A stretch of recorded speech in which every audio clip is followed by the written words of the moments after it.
We are going to start the agenda off with the Pledge of Allegiance. I pledge allegiance to the flag of the United States of America and to the republic for which it stands, one nation, under God, indivisible, with liberty and justice for all. All right, we have Don Myers is off location, and he is remote here. Hopefully he can hear us. Can you hear us, Don? I can hear you. Thank you. Fantastic. All right, the next item on the agenda is public comment, and we do have one person that signed up for public comment. That would be Sarah Fennell. Hello. Hello. For some reason, I feel more nervous talking to the empty room back here than last week when there was a bunch of people here. My name is Sarah Fennell. I am, of course, a Mashpee mother and resident. I have a 6-year-old and a 4-year-old. My 6-year-old's at kindergarten at Coombs here. And firstly, I just appreciate your time tonight and appreciate the time that you invest in this board. I understand that volunteer work is no small feat. And it's a lot of responsibility, so I'm sure that you take that seriously, and we really appreciate you guys doing this for our community and making these decisions on behalf of our children. And I also appreciate and trust, and I can tell that you're listening to the feedback of the community, which I think is super important, and I can tell that you take that seriously. This is, of course, regarding the start times for schools, and I'm mostly speaking as to earlier start times as far as elementary school goes. After the last meeting, I've talked to, I would say, about 15 or so parents and acquaintances of parents of elementary school children, none of which who are here, apparently. But between that and listening to what others said last week, I would have to say that I've yet to come across one single parent of an elementary school child that is neutral on the earlier start time. It seems that every single person said that both their child and their morning would be adversely affected by an hour earlier start time. And it seems like, of those 20 or so people, about a quarter of the kids are already being woken up either by an alarm or by their parents in the morning. And that's a substantial amount. So someone said last week that not everyone will be happy, which is definitely true. And I think probably every decision that you make, that's true. It's impossible to make everybody happy. But just in talking to that many people, it seems like if the start times were reversed, some high school parents would be happy, some won't. I personally know several high school parents that would oppose a later start time for them. But I'm more speaking to the elementary parents, and every single elementary parent that I've spoken to would be unhappy about it. So it seems like not everyone will be happy is definitely true, but it seems like a large majority, especially of elementary school parents, would be unhappy about having to get their kids out the door an hour earlier. And considering that neighboring schools are starting at 9 and 9:05, I would say that 7:30 is a pretty radical idea. And anyone that knows me knows that I'm very unconventional. I think outside the box. I'm not afraid of change. And I actually am the first to support a radical idea if it seems like it's going to benefit most of the people involved, at least. But since a decent number of these kids are already being woken up by the parent in the morning, it seems like this, as far as sleep is concerned, is a rob Peter to pay Paul scenario. And the majority of the parents, at the very least, are going to be inconvenienced by that. And at worst, they're creating a rushed and exhausted environment in the morning that I feel could impact the learning of our littler kids. So it seems like we're taking from one and giving to the other as far as if they were swapped. It seems to me that without any studies that show that the littler kids can thrive in such an early start time, there's just so many potential unintended consequences that it's kind of hard to account for those without the guarantee of the benefit of the bigger kids. I think that that's quite a gamble. And I do have to say that if I had to choose, I would greatly prefer my kids to go to school at 9, especially as a parent that's getting ready to enter into the workforce again. Those extra 5 hours per kid per week of private childcare that I would have to pay for is a substantial amount of money for my family. But the money is definitely secondary to the impact I feel like it would have on their lives and loss of family time. which is why I mentioned it last. And again, I thank you for your time, and we look forward to hearing what you guys have to say about it, because I know that you're listening to everybody and probably looking at social media here and there, and I know that it's not an easy decision. So thank you for your time. Thank you. And just one more thing to tie in with the public comment. I did get a message from another individual that did ask me to speak for her. She cannot make it to the meeting tonight, but it was Jennifer McDonald had sent me a message about an hour and a half ago, so I am going to paraphrase, and I wasn't near a printer. And I let her know that I will paraphrase, so I apologize. Feel free to come into the next meeting and correct me if I get anything wrong. But she did want to express her concern with the school start time. She does understand the science behind it and feels that it is very beneficial, but has a lot of concerns with, not only the budget, on whether we'd be able to handle it budget-wise, but also the need for after-school or before-school care, and as well as to echo some people that were in the last meeting saying that she had concerns that people would not follow through with the getting to bed early and actually using that extra hour to stay up later, and therefore kind of negating the effect or what we're trying to do here. So I just want to pass that along. As always, if anybody else has any comments and they can't make it to the meeting, please feel free to email or message any one of us, and we'll try to get that out for public comment. But thank you. If there's no more public comment, we'll move on to the next agenda item. And I believe Skylar is not able to make it today. So Skylar Rimple did send an email. She was hit in the head with a softball at yesterday's game, may have a concussion, and she was very sweet, saying, so her possible concussion makes presenting a speech a not so great idea. But if I must, then I must. But if there is another time, that would be great. She's having a reunion with Project 351 on May 12th, where they will do more service. So if we would like her to speak after that, then she'd have more information to share. So absolutely, we're going to reschedule Skyla for a later date that fits for her. Yes, wish her well, and hopefully not a concussion. We appreciate her willingness Yes. and wanting to come in, but yes, thank you for staying home and taking care of yourself.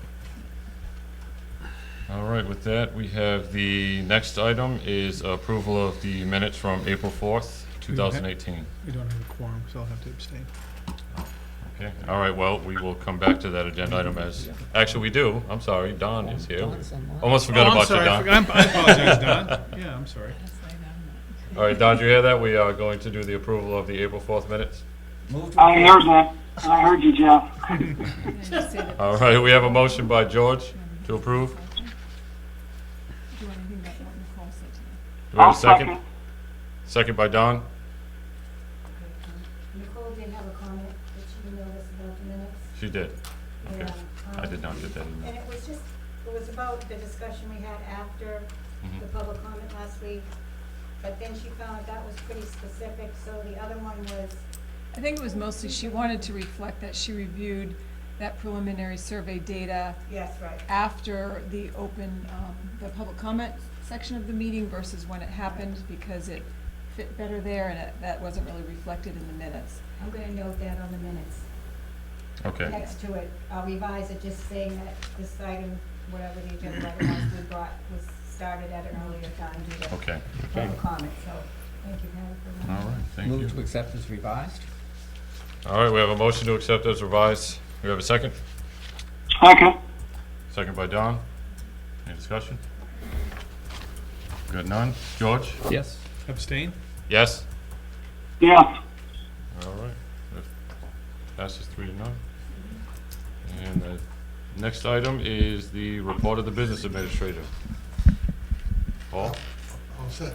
As we come to the end of the year, and we're doing a couple of projects, one rather large project is this library. We're moving this library over. I have encumbered the funds.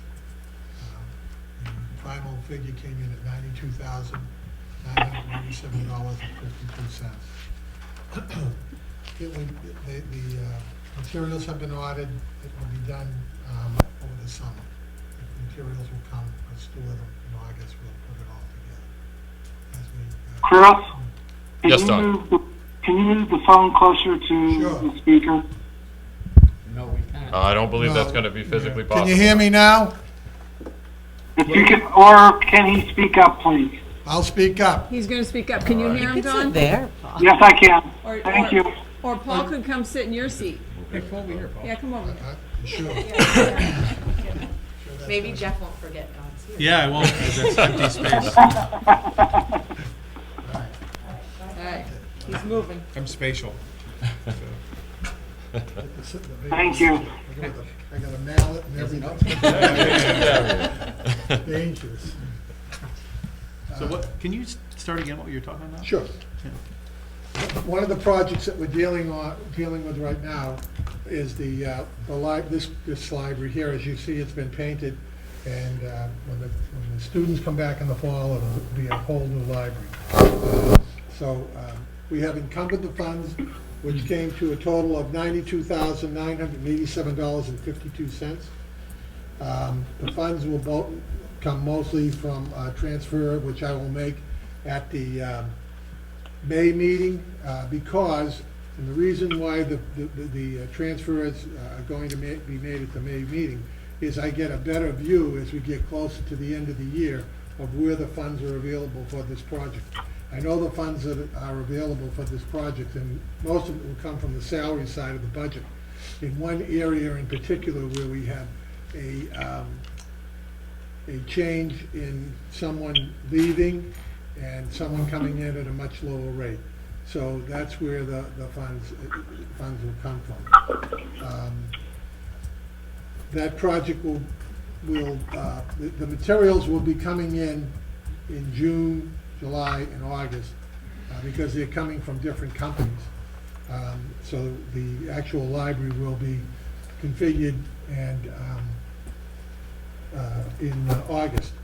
The only thing that has not been ordered yet, and I am waiting to see again if the funds are available, are the bicycles that we decided that in one part of the library we will have bicycles that the students can put the books on.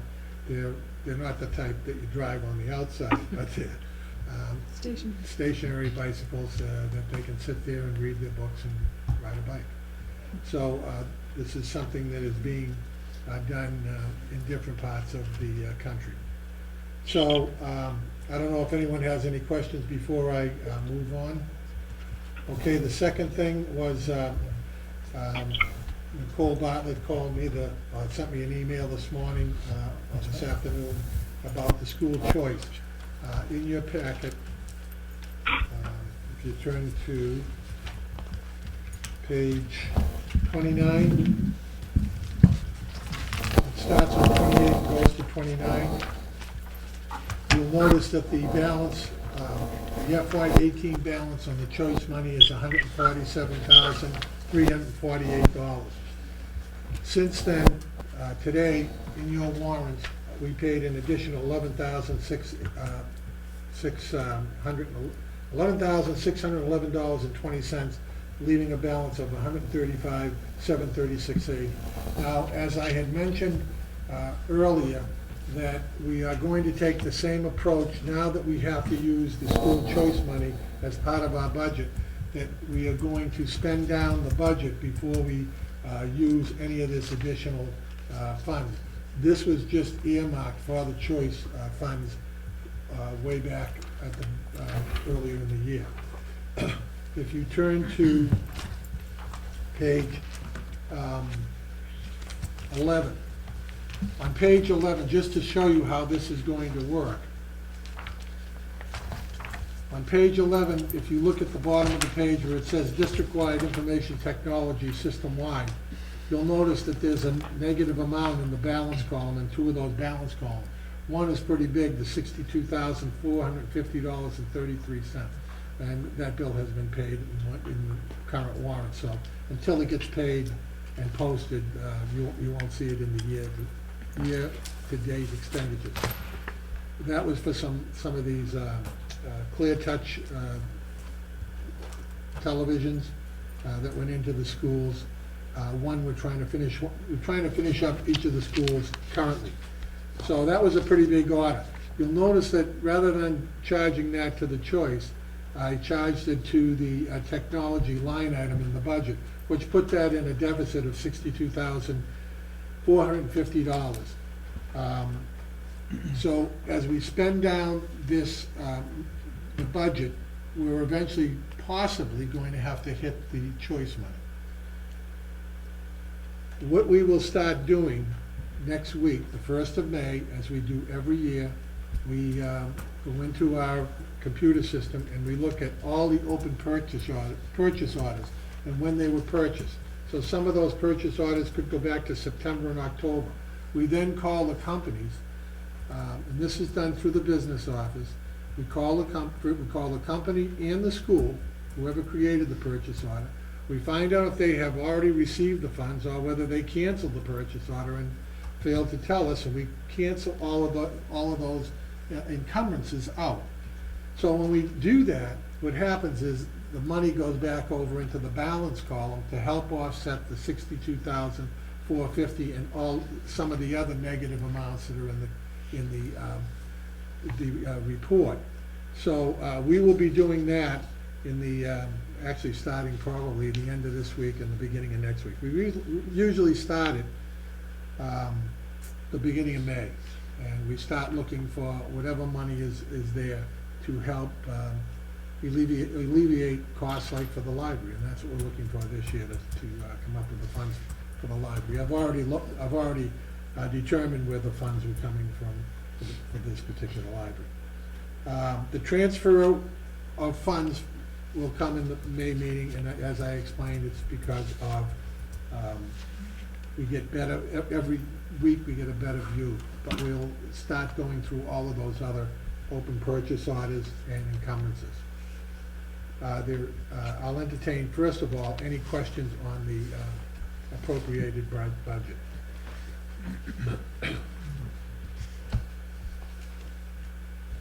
So is the expectation that we're gonna continue to see going forward, we're gonna be carrying negative balances until we get to around May? Well, you'll carry negative balances because they have to, I have the principal spend to the line item. Right. So in May, I will have a lot better picture of where the negative amounts are. I'm talking about like next year. We're not gonna be carrying negative balances all year until May. No. Okay. What we'll do is we'll go right into the choice money. Right. We'll have to. But just to clarify that a little bit, I try to spend, before I even touch the choice money, if I had to run negatives, and we can have this conversation, I would rather run the negatives till the appropriation is down to zero. Now, I separate the budget in units, and I can separate salaries, and I can separate expenses. So I can monitor the expenses, and I know what I need for salaries because I have, even though the town does not encumber salaries, I have a little system that I have done on Excel that will actually encumber the salaries. And what happens is, when you change the pay week, it automatically changes we have every teacher's salary, every paraprofessional, anyone that works for the school department, and it tells you what we owe them for the rest of the year. So after the first check, it tells us how much we owe them. Oh, cool. Because we're not gonna be able to get the money we paid them back. Right. Right, so we track that. That's how we know that's how I know how much money I have in salaries to transfer over for the library project. Just one other item, another thing that we do on the salary side is we encumber, basically, as if in every school we have line items for substitutes. We on that little program that I use, we take all of the substitute money as if we're gonna spend it all. Now as we get into, again, now getting into May and June, what's going to happen is we're going to take, and we have another sheet that we look at where we were last year and what we had expended on substitutes at this particular time, and we do it on a payroll basis. So this is a pay week, so next week when I come in on Tuesday or probably Thursday, because by the time Tuesday, by the time the payroll will be posted, and what will happen is I will know, where we are in each of the schools as far as substitutes go. So we will track that very, very closely moving into June. And, this sometimes becomes a very time of the year where we have a lot of sickness. So going into May and June, we'll watch that very, very closely. The last report that I got was on the last payroll, which was 2 weeks ago. I believe it was April 4th. We were ahead of last year by about $20,000. So that's another $20,000 that I can use before turning back to the town. So we'll watch that very closely, and I'll report the next few months.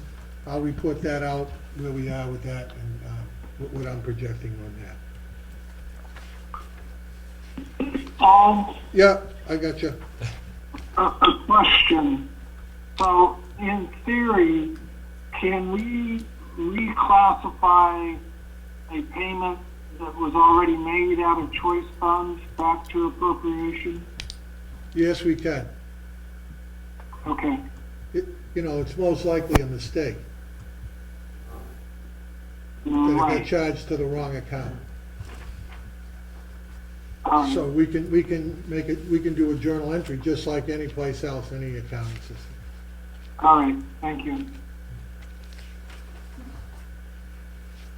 Moving on to the grants.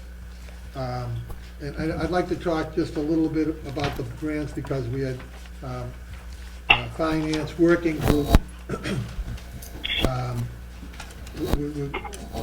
I'm finalizing the 5-year plan projected out. One of the things that's happening in the federal government is there are less and less grants every year. And the ones that are hanging on, we're looking at, we're not going to get as much money.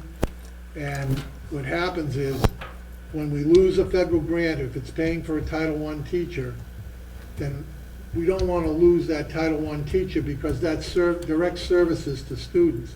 So what happens is we have to move them back into the appropriation. And a lot of people don't realize that they see the school budget climbing very, very rapidly, but the federal government is cutting all of those grants out. So really, the only two grants that are really big grants are Title I and the 240 grant, which is a special ed grant. Those two grants, and again, we keep getting it whittled and whittled away. So I just want you to be aware of that. And I believe one of the state ECC grants is going away next year. So we'll lose that one. So that's going to impact the 5-year plan going out.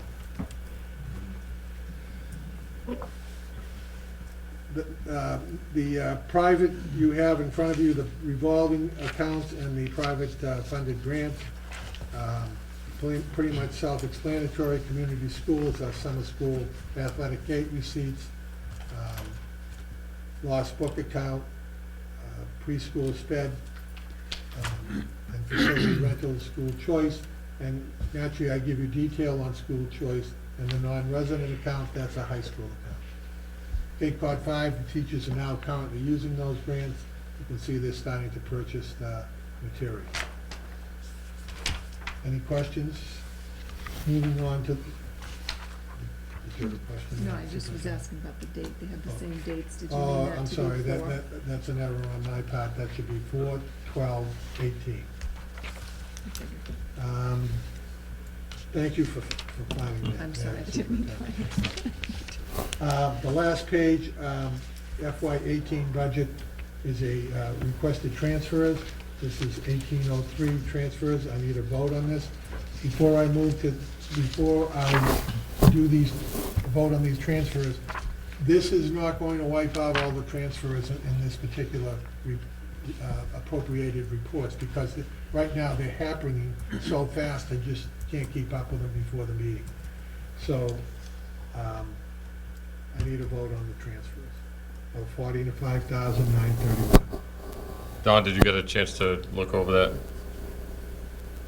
Yes, I did. All right, fantastic. I'll make a motion to approve transfer 18 2020-03. We have a motion to Second. approve transfer. Second by Jeff.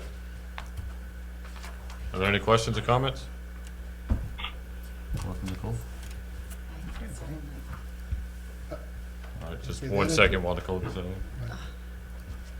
I'd like to offer school committee member Nicole Bartlett time to ask any questions she might have.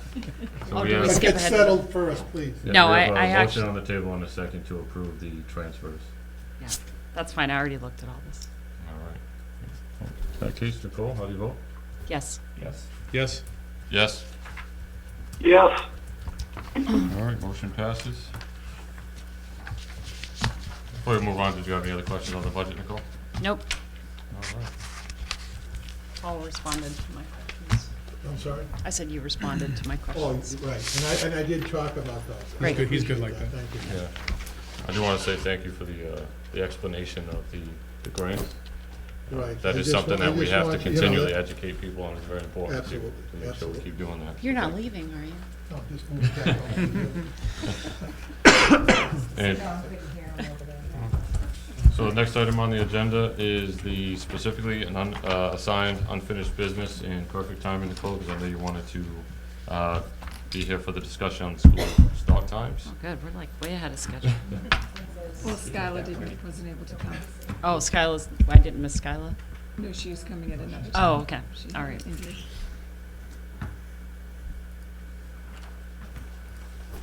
So who wants to start? Anybody? Don, do you have anything on the, we're on the school start times? The options? So, we're back to kind of where we started, right, which, with the three various options. Yes. I guess one question that I had was, whether or not, we had responded in regard to financial impact, or have looked at the financial impact of these three, options On who? on the school. So I guess what Don's asking is have we explored, so based on these three options, right if I'm wrong, Don, what the financial impact would be of each one, that way we have some kind of comparison to money-wise. The only impact, and we've discussed it, and we will cover it. Can you hear me, John? Yeah, Okay, the only impact that we're going to have is we may have to add a bus, another bus to do the routes. And it's not that there are more students, it's just that we want to cut down on the route times. So that's the only impact. And I've taken that into consideration. We've had this discussion, so that's the only, I did have a discussion with the athletic director about, right now, the collaborative, we try to get them to do as many of the athletic trips because they're about half of a private contractor. And hopefully they'll be able, we've had continuous meetings with the collaborative, and they feel that they can do it. They're not sure they can do it all. They're very cautious because they're taking on more communities now. Nauset's coming on board next year. Bourne came on this year. We were kind of the first one to get into this, but it's a lot cheaper it's about half.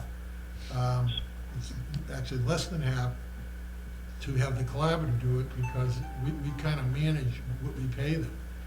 So I did have a discussion with the athletic director, and he doesn't know right now whether they're going to be able to handle that. But that's up, we're still in discussion in that, and we'll work on that all through the summer if we have to. So that's the only impact. And the reason for that is getting the buses back. Right now, they're coming back, and some of them are able to do those trips. But I think we can work on it. I think. so Paul, do we have the bus? Oh, yeah, we got plenty of buses, drivers. So We it'd need be the drivers. cost of adding a driver? I'm sorry. Cost. Cost of adding a driver. Well, the drivers work with, Well, it's all, it's like, the buses, the total cost of the bus is like $53,000 a year, maybe a little more. I'm off the top of my head here. Somewhere between 53 and 59,000. That's for the driver, the fuel, the maintenance, the reserve. I have a reserve built in there, you know, for catastrophic, if a transmission goes or whatever on these buses. So, you know, I'm replacing 4 of them, but the 4 that I'm pulling off the road, they probably have a maximum of 125,000 miles on them. They're diesel engines. If it was a private company, they'd run those buses for 200,000 miles without even thinking about it. So, Paul, that roughly $60,000, would we be incurring that regardless of No, these options? no. The only thing that I'm incurring on that is the cost of the bus. Not the driver, not his benefits, not the fuel, so it's only the bus. We have 16 buses plus 4 spares next year. The 4 spares are all paid for, so there's no note on those. Actually,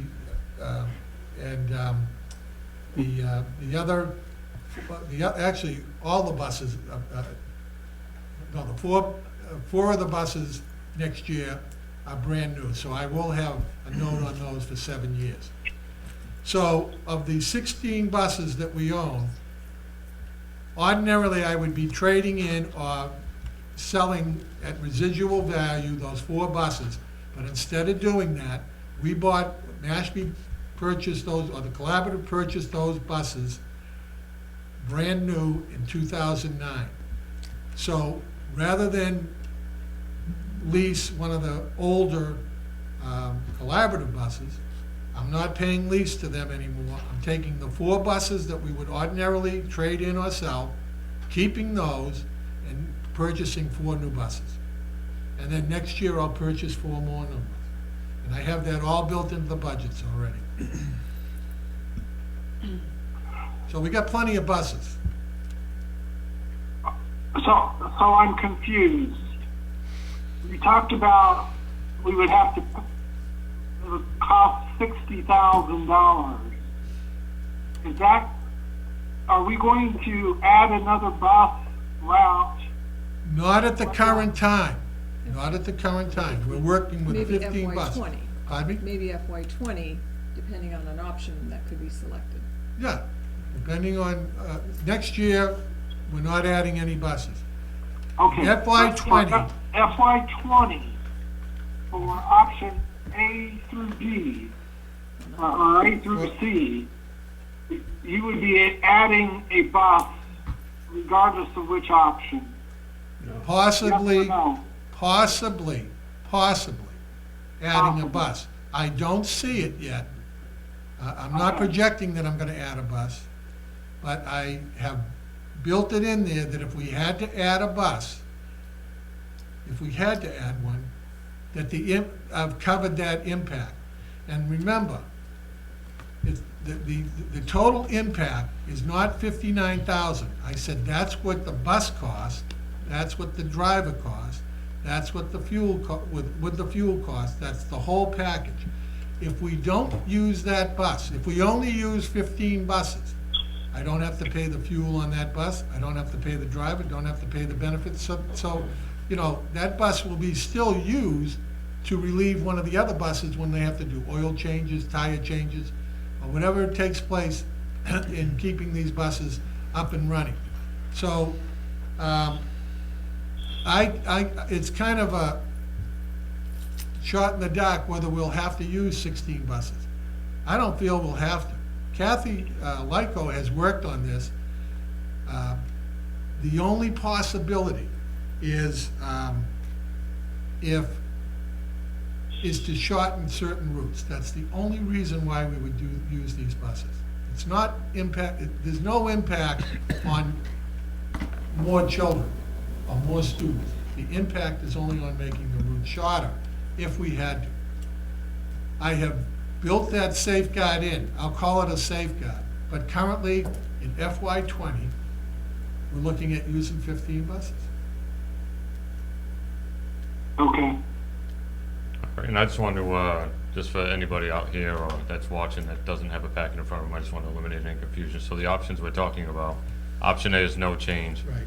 B would move the high school an hour later, 8:30 to 3, with Quashnet and KCC at the earlier time, 7:30 to 2. Option C is the high school still at 8:30 to 3, with Quashnet and KCC at the later time, 9:05 to 3:35. And option D would be like a slight alteration to either option B or C. So those are the options we're talking about, so when you're listening, you have a little more clarification. And just a little clarification. These were not, when we started talking about this, these were not, we were kind of playing with the times. And, you know, we were trying to 35 minutes, 45 minutes in between runs and so forth.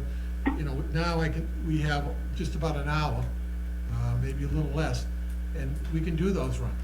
That's why if we go back to where we were really kind of jamming a little time, 35 minutes or 45 minutes, that's when you might have to put that 16th bus on, because you'd have to cut down on the routes.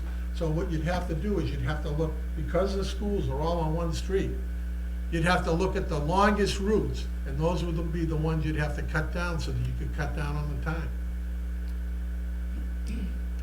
And Mrs. Lyko will tell you, transportation is her life. Really, I do have a life. She's good at what she does. She's done a great job. So we've had a lot of discussions on this, but we do have that bus. So that, so for the third option, for the 9:05 start for the elementary schools, that is the tightest we can get? That is tight. If we I go will give you after. that, because if I'm not mistaken, that the drop-off time at the high school was 8:15, am I correct? So from 8:15 to 9:05, that's a little less than an hour, it's about 50 minutes.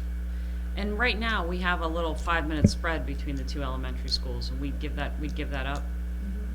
So the intent was to, and years ago it was like this, half the buses would always begin there, and the other half here. So you kind of can have students exit at the end of the day from both schools at the same time, and then there's always round two, which is how it used to be years ago. That kind of helped, if you split them up, that kind of helps the traffic pattern. So, Okay. Anybody else? Not on buses, no. On the buses? On with buses, anything else on the subject? Really? Nobody's got anything? You guys have done all I this talked already. my head off last year, so Yeah. I'm gonna shut up. Well, I mean, I guess the agenda item was just to make sure that we didn't have any additional information in order to vote next time? Is that the? Yeah, a lot of mine is, so did we, I know there's still some data hanging out there about the survey. Not Was so there much still? on those were specialized questions in terms Mhm. of the impact on the families of earlier or later. So I think that was already consolidated and shared.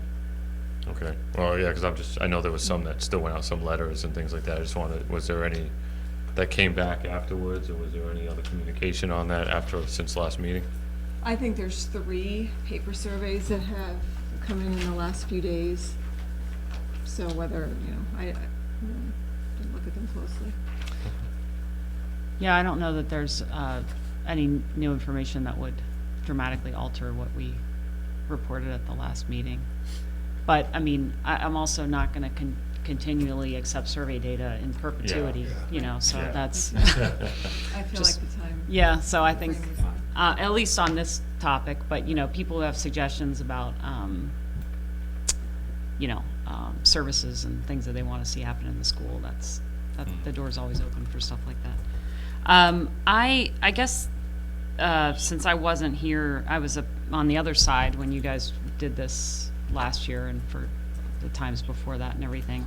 I would say that I guess we don't need to vote on all of these things. We're gonna, perhaps someone will make a motion at the next meeting and we'll vote on that if it's either an option to change or an option to stay. Is that what will happen next? That is definitely one option, correct, Don?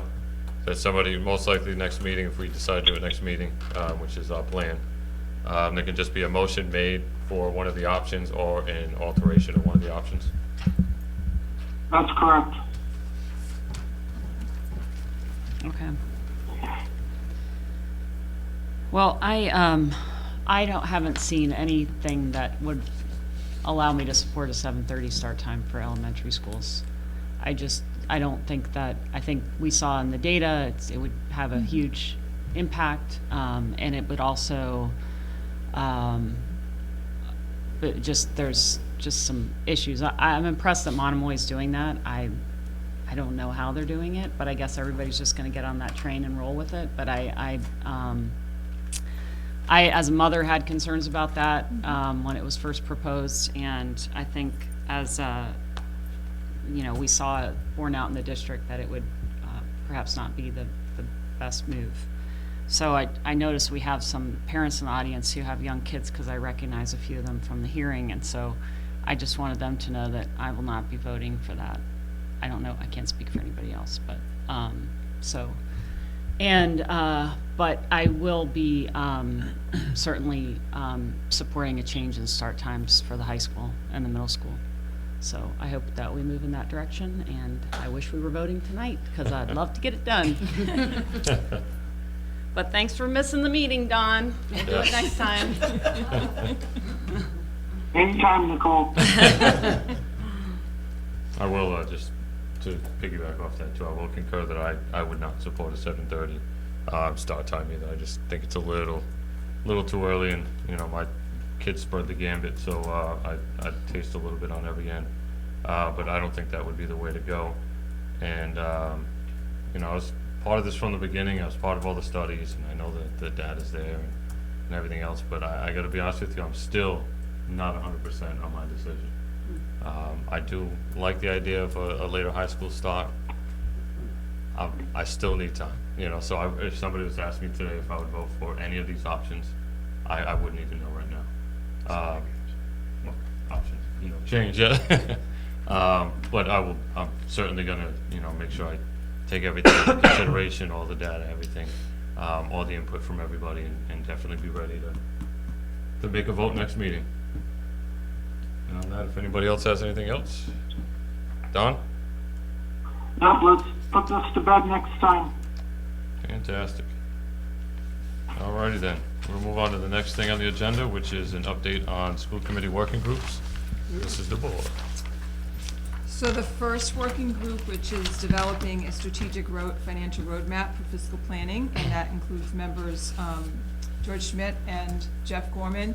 So we had our last meeting was on April 10th, and at that meeting, and it also includes Paul Funk and Hope Hanscom and myself, we developed some assumptions as we're trying to develop a 5-year budget plan. And that was pretty productive. I have worked on enrollment projections that go through 2023, I think. And I know Mr. Funk is working on the other pieces of that. I can share, I do have a handout on the projections, but that's just the update. I don't know if we have our next meeting. Yeah, we do. It's May something. I want to say, it's a Tuesday, May 10th. Okay. It's Tuesday, Tuesday, May 8th. May 8th at 3 o'clock. And I don't know if any of the members want to share. I think we made some good progress. We had good conversation about assumptions to make in terms of planning budget forward. We try to think about is everything that we have to add into although everybody keeps saying 5, I thought it was a 3-year plan. We'll cut in the middle and say 4. I did 19 to 23. Okay. Yeah. As far as salaries. Right. Yeah, it goes A through lot of it's FY assumptions. '22, so FY 22, 22. So we got the plan, and some of the things we talked about were like Principal DeBoer said was enrollment. We were discussing what we thought we should use assumptions for school choice, because that's clearly a huge part of our budget right now, so we need to make some assumptions for that. Talked about grants. We know that when we did our assessment of the grants during this budget process, I think, I'm gonna stretch my memory, but I think it was 8% decrease historically over the last, I think, 5 or 6 years. 7. Yeah, 7 or 8%. Yeah. So we were gonna keep that as our assumption for how the grants are gonna decrease historically over the next 5 years. We know salaries pretty much down to the penny, you know, unless we get past the contract. And we talked about non-unionized members for assumptions. Anything else, George, that we assumed, actually? I think that's about it. So we just try to get as much as we can in place so that we can build the plan, because if we don't know how things are gonna change over the 3 years, it's a waste of time. So we wanna have a good document. And the expectation was that I understand is that when we do have the plan in place, that we'll present it to the board, and then you'll be available to pick it apart. So anything that you don't particularly care for, we talk about it, we change it, we do what we gotta do. So it's definitely not a final product at all. It's just our recommendation for a 3-year plan starting out. That's all I got. Yeah, we were looking at retirements. We tried to look at specifically, That's you right, know, yeah. age of female teachers, potential maternity leaves, programming, curriculum purchases, things like that coming down the road. So. And I think the next big step we briefly discussed was our understandings of big ticket items that we expect to show up over the next 3 years. There was some brief mention of some curriculum changes and anything else that we want to discuss as a committee and a leadership team about what we're gonna try to do in the future to improve the schools. And part of the plan will include a narrative that sort of tells our story of where we've been, where we are, where we're going. So that's starting in FY19? What's that, I'm sorry? I mean, that, we'll have that for the next year? Yeah, the narrative. As soon as Yeah. Yeah. they have numbers, yes. For FY20. Can we do it for 19? So when will that be presented to the committee? Excuse me, Don? When do you anticipate bringing that to the committee? Hopefully next meeting. Is that the goal, maybe June? No. June, next meeting. I think the earliest would be June. I mean, we could bring something now, but it really would be just a piece of paper with a bunch of assumptions on it. I don't want to waste the time. We need to have a good product. And to be honest with you, we haven't had a roadmap for 100 years, so I'd rather not push to get one now. So we'll get one. I think June's a good rep point. We talked at the meeting too about all of these goals not necessarily being finished in June. There's a lot. Oh, no, this is an ongoing. Particularly yeah, for particularly this one. This is ongoing. So I just want to reiterate that as we talk about any of the goals, because I know effectiveness and efficiency, we're not going to be finished by June, I don't think, with I would not imagine. a plan. Yeah. So as lofty as those are, I think to do them well, they're going to take more time. Well, I'm gonna be done with mine. I know you are, and that's why I'm really talking to Mrs. Bartlett. I know, you're like, why aren't Yeah. all of you done? But Don, if I may, although, as I always say, defer to the Democratic, if the committee wants to see the roadmap, at its current form, of course we'll present it to the committee for input. But I don't think it'll be ready for that kind of, dissection until at least June. No, Jeff, the reason I bring it up is, there's always been requests by the committee to try to get a jump on the following year budget, sooner versus later. And I think what you guys have been working on is key to being able to achieve that objective. And, I'm hearing you, this isn't something that is made in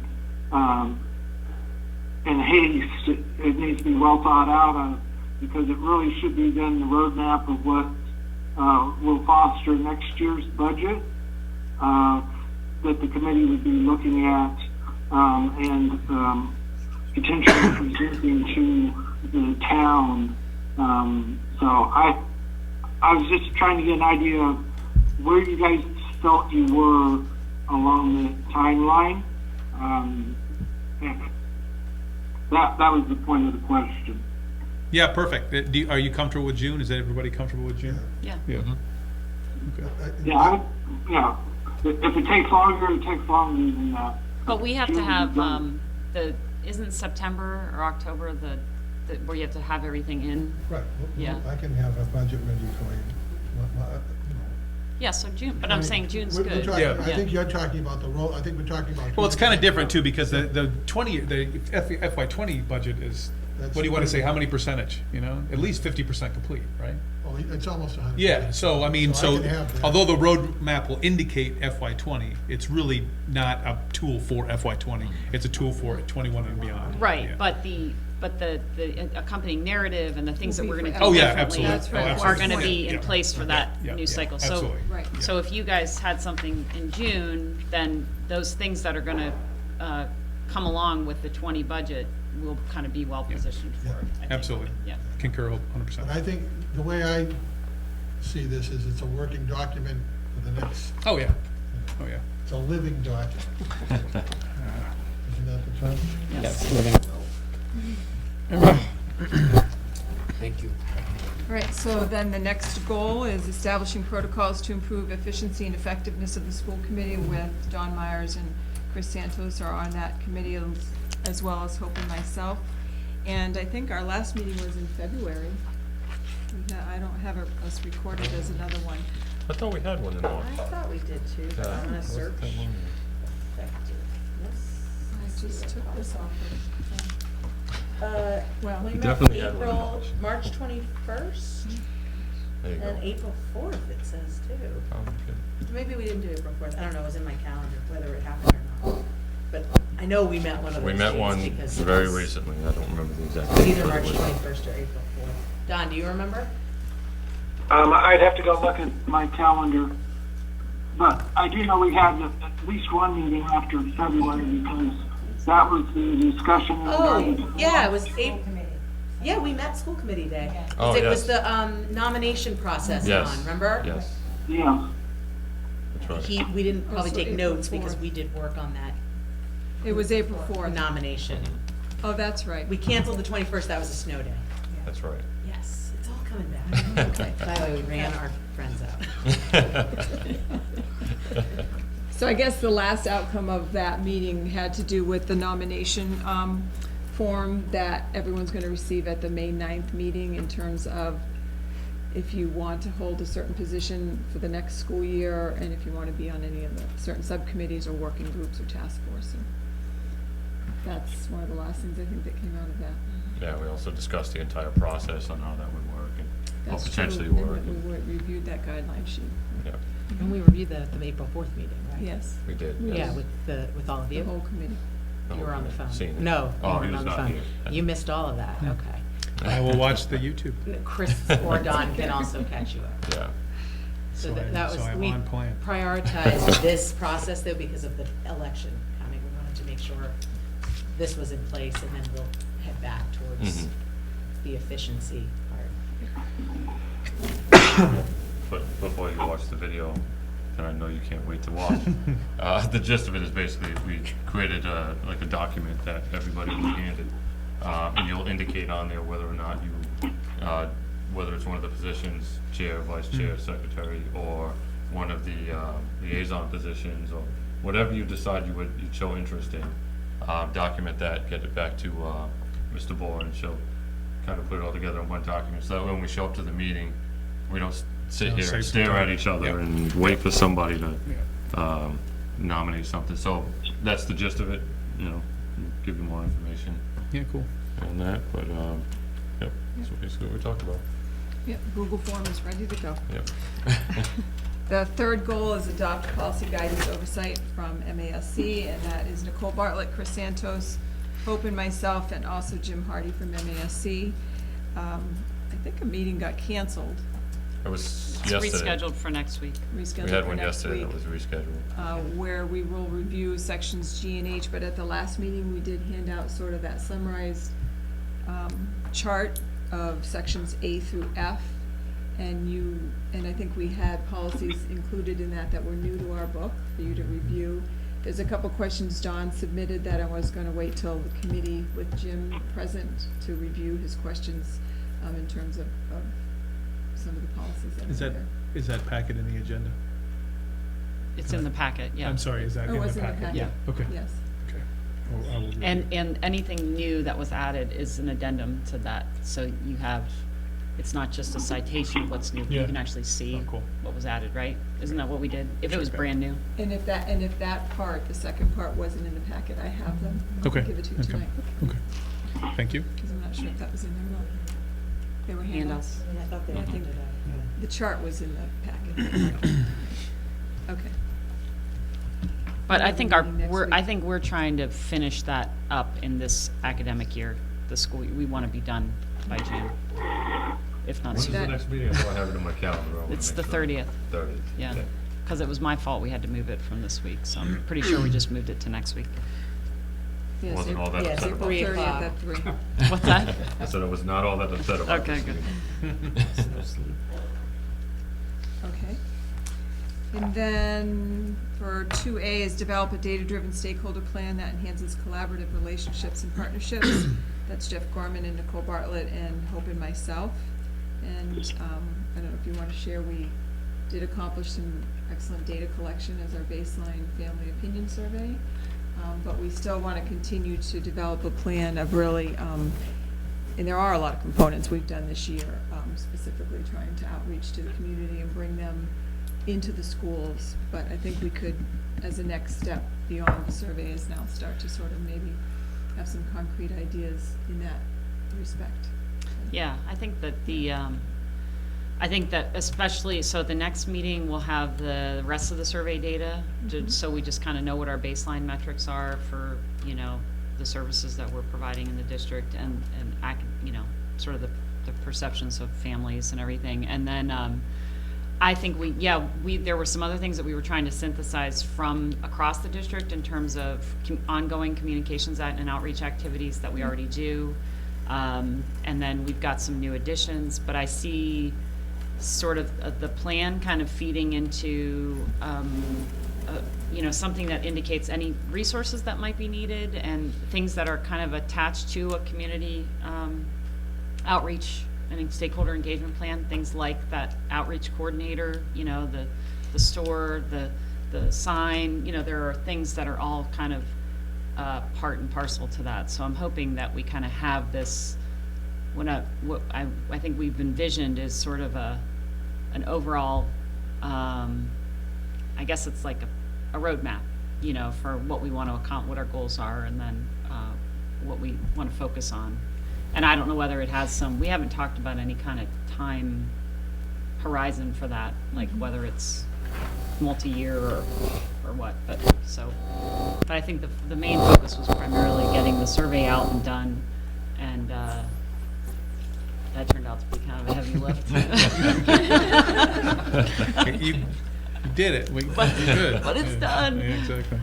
Trying to convince Patty to maybe do that biannually, but we'll see. It'll be so much easier the next Yeah. time. We've worked out all the kinks. Yeah. But I mean, I kind of expect, are you guys expecting that when we kind of reorganize, that we'll look at these goals and we'll decide whether to just push them into the next, will we be doing that at the same meeting for these 4? Like, we'll decide whether we want, when did we, do you remember when we did our goals? Was it? It was after reorganization. Oh, definitely. Oh, was it? It was in the fall. It was in the fall. After, yeah. I think you should revisit them every year. Some are gonna be ongoing, but maybe need to be tweaked, and others will get added, and some will get dropped, like it is with. Right, but I mean, I just Yeah. wonder, do we have an idea of when we want to do that? Is it going to happen every September, or is it going to happen, That's a good question. Yeah, like, maybe we formalize it, yeah. start in the start of the academic year, what do you think? Should the efficiency and effectiveness group could I think that would be a decide very that. good discussion. For the Yeah. protocol. I'm glad I thought of envision that. September to June, that's just me. Yeah. I know you meet in the summer, but in the summer, I would envision September to June, but that's, again, just because I've lived in a school my whole life. Yeah. But that group, it seems like something that's a protocol. Don, we Right. should probably discuss that at the efficiency and effective meeting. And I think we're most, Yeah, good, get back to us.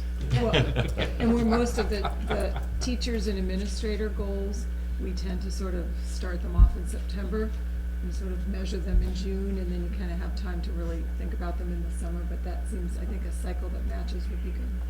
Well, I just had one thought, don't kill me. But Wouldn't it be cool if the school committee had, during those PD days that you have in August, right as you're preparing for the start of the school year, that we actually shared something with all the professionals in the district that says, hey, this is our roadmap for outreach and communications for the district. This is what we're looking at in terms of our budget horizon. Like these things that we're producing are not just for us and they're not just for Patty. They're really a shared vision for the district.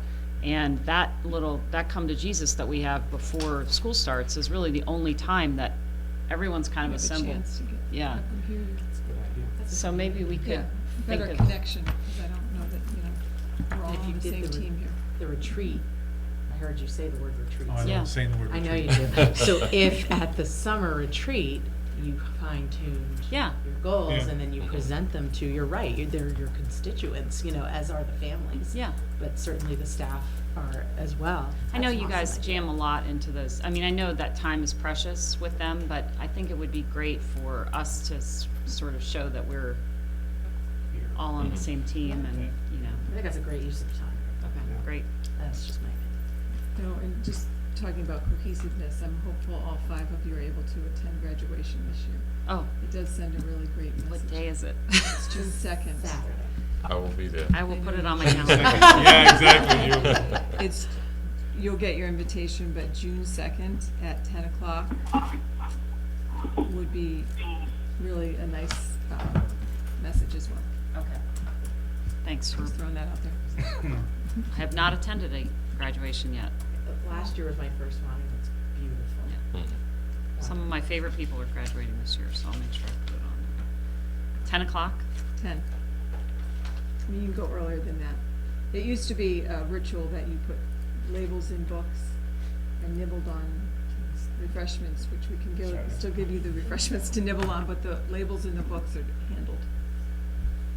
Do we still get refreshments? Or? Yes. I just said you do. Oh, sorry, I didn't hear Come that. early, we'll have treats for Got you. it. Got it. Stickers. Okay, I'm strictly old school. and then, are we ready for the next one? Yep. I'm good, I have nothing to Yeah, add. nothing to add. Okay, so I know, I think we shared the business plan with all of you before, or was that just the finance group on the hashtag We Are Mashpee? You shared it with the last meeting, you passed it on. Yeah, that came out last So week. if you'd like one, you're welcome to have one. I just want to say that we had our soft opening on April 7th, which was very successful. Those of you that stopped by, I think that the location looked really excellent. And those students who were sharing out that day, Regine McFarland with her art show and Celia Crefter with her senior project. And I know Bobby Nasuti was there showing some of the 3D virtual computer technology. David McKelvey was playing his bass guitar with Mr. T. Ariel and Sebastian. Ariel and Sebastian performed, that's right. Anna and William. Yeah, Anna King. Jocelyn and Yes. William Henley. And even some of the kids who volunteered to sort of be there for any potential sales. It was really great. Nancy Kelly has been hired as our half-time, part-time outreach coordinator. And she's done a really fabulous job. She has an amazing talent for sort of a vision. And then she also has, beyond what the store is supposed to look like and function at, as an outreach coordinator. She's already talked to me about, she's very well connected in the business community of getting internships for our kids. So she truly has this whole piece. She wants to host a volunteer coffee at the site, and she's all about trying to generate support in that area. So she has a lot of ideas, and I personally would like us to consider at some point, she's on with us till June 30th. We did include some part-time clerk support at $12 an hour, thinking whether it would be students or not. That was about $5,500 for the balance of this year, although time has gone by. We never did post those or advertise for any of that.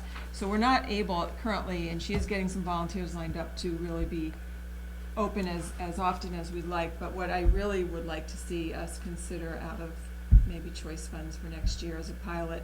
I know in FY20, we have it as a pilot with a full-time outreach coordinator, but I think, you know, this opportunity sort of landed in our lap sooner than we might have expected, and to have a full-time outreach coordinator who would be housed at that location, who could really grow the connections with the community and the businesses and opportunities for our kids. It's just an endless list of possibilities she's come up with, and so I'm hoping that, I'm putting a bug in your ear at this point to possibly consider the pilot being a full-time position for FY19. She's a great personality, too.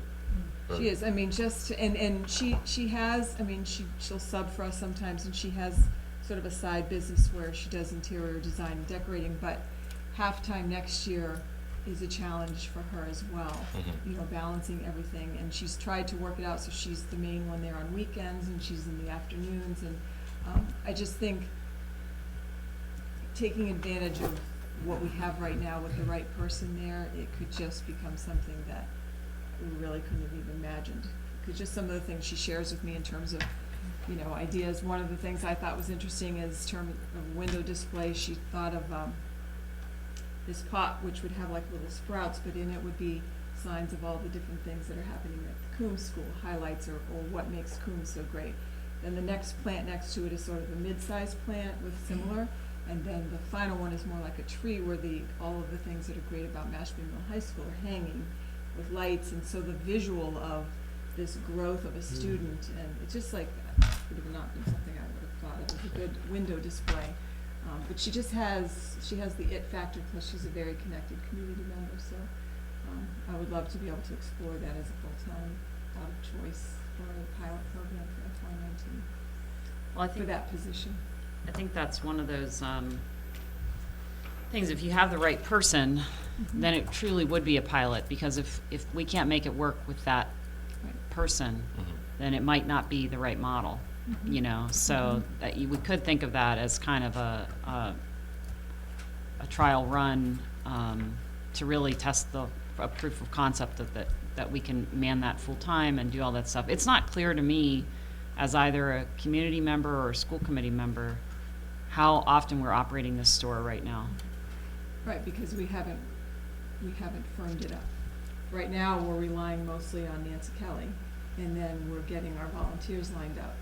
And So it's just open on the weekends now, or just and sort of later ad in the hoc? afternoons. Okay. She sends me a schedule, so I'm gonna try to put it in a weekly email, so people know. And we have had some of our Southport Falcons who are very interested, so we can get them in there as well.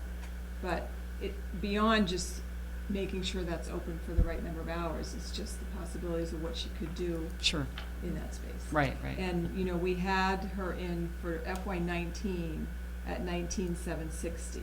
The year-round position is 41,600, so, you know, you're looking at that difference of roughly 21,000 Out of choice. out of choice. Okay. So, at some point, it may come back for somebody to make a vote. I'll suggest it. I know it's a little early in the discussion to ask this, but what about the possibility of the revenue that's driven from that store offsetting that salary? Is that, I really don't want to comment at this time on that. I think you have to you have to sell a lot of merchandise to. that's why I said offset, not cover. Oh, okay.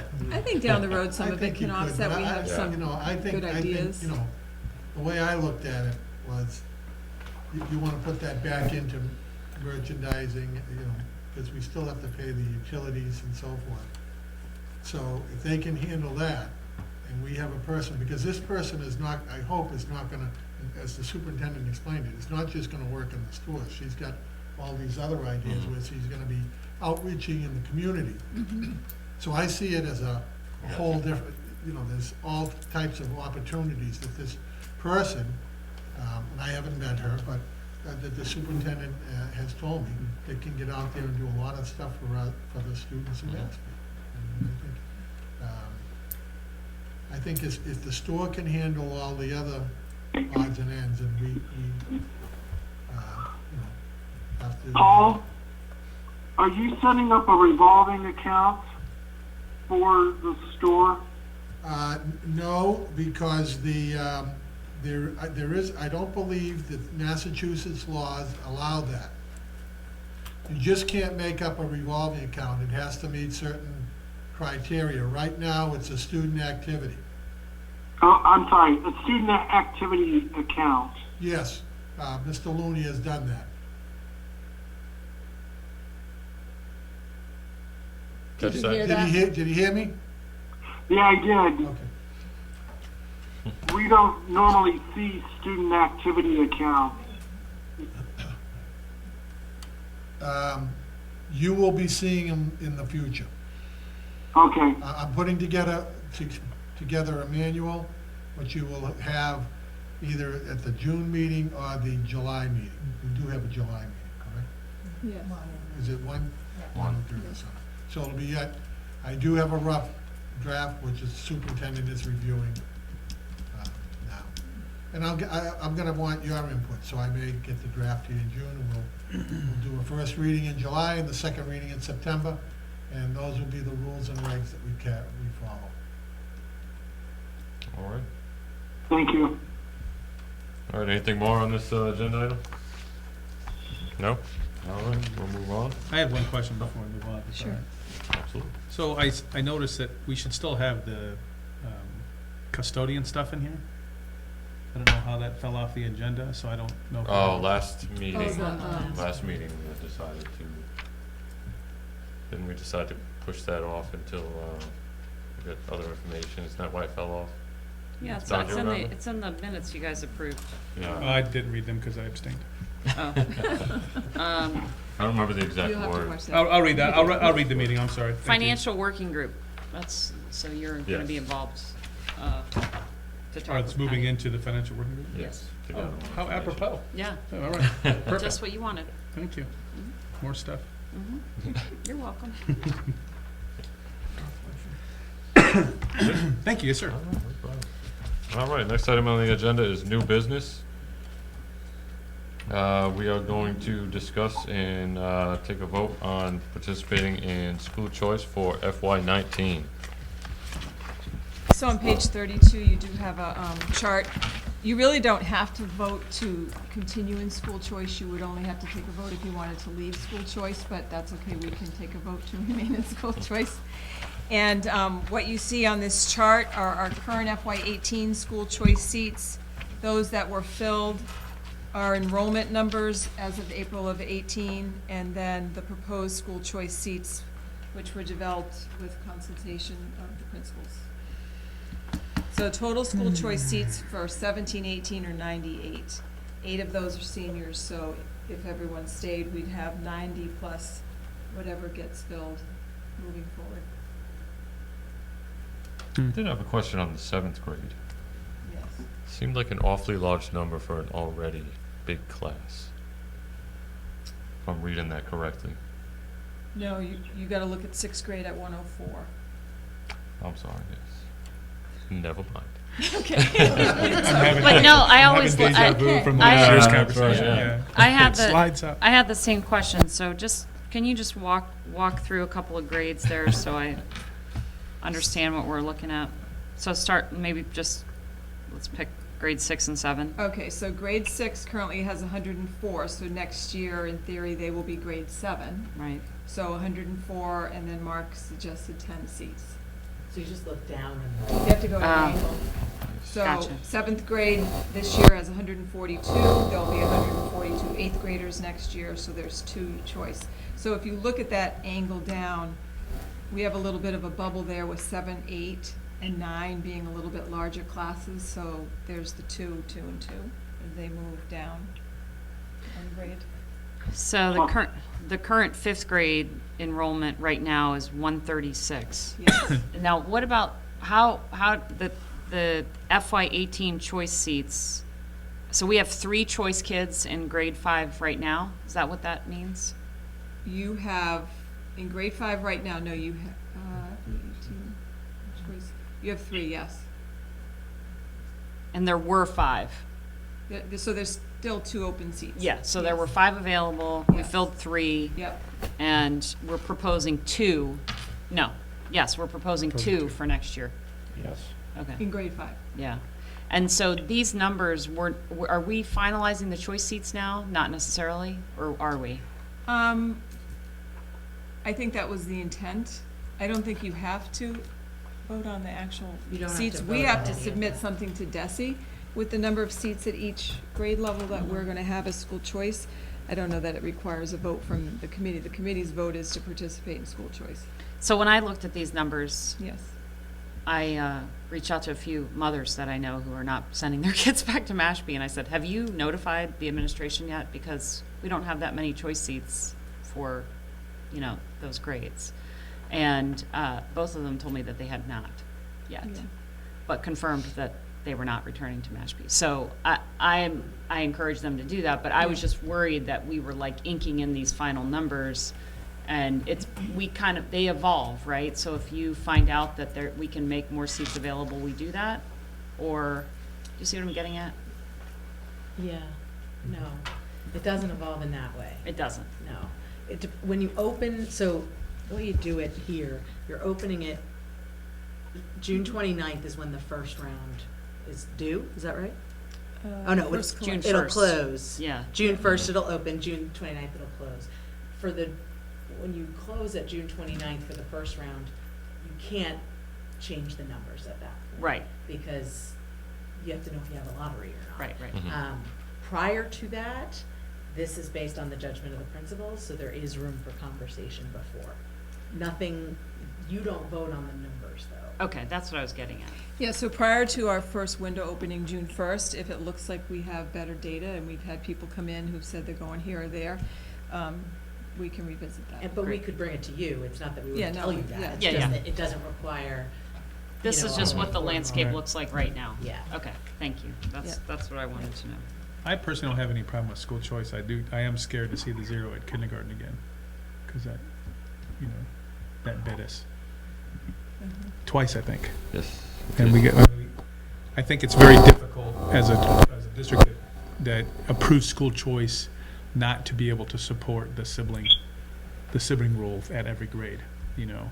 So I know I'm preaching to the choir. Well, yeah. but that's another point, like within the next month, we should Right, have right. a better feel for the Yeah. number of kindergartners. Yeah, because I know other schools that wait till June to do kindergarten. They do school choice in February. That's when they do their choice, but they say, I'm not doing any, you have to apply by this point, but I'm not making any decisions about kindergarten until the census data is in, until we do registration, and then they can Yeah. decide. And because we go so late as it is, we have that flexibility. And I mean, nothing bums me out more than to have that request. And Yeah, we're sibling splitting a rules, family now yeah. because we don't have any school choice Yeah. seats, and then they request a tuition waiver, and then, you know, we have a 85-minute discussion about it. So, Right. But wait a second, so is this the time that we might be getting those? Because I thought one of the things we did, Yeah, we have not had any tuition waiver Yeah, there's two discussion. coming. Yeah, I saw that they're on today's, Yeah. but we did keep those seats open so And that, people have moved into them. yeah. They've let us know they moved out, and we've moved them in, and they've got a letter Well, that says. let's take a moment, shall we? And just, come on. It's not very often that we get to, yeah, that's cool. Yeah, It actually worked. Well and look, planned. all these people are here to see Yeah, it. well, way late plan, yeah. Yeah. That worked out kind of like we thought it would. Yeah. Cool. All right. So, Patty, did I understand correct then, the zero that's reflected for kindergarten is not truly the case, that you're gonna determine what that number is later?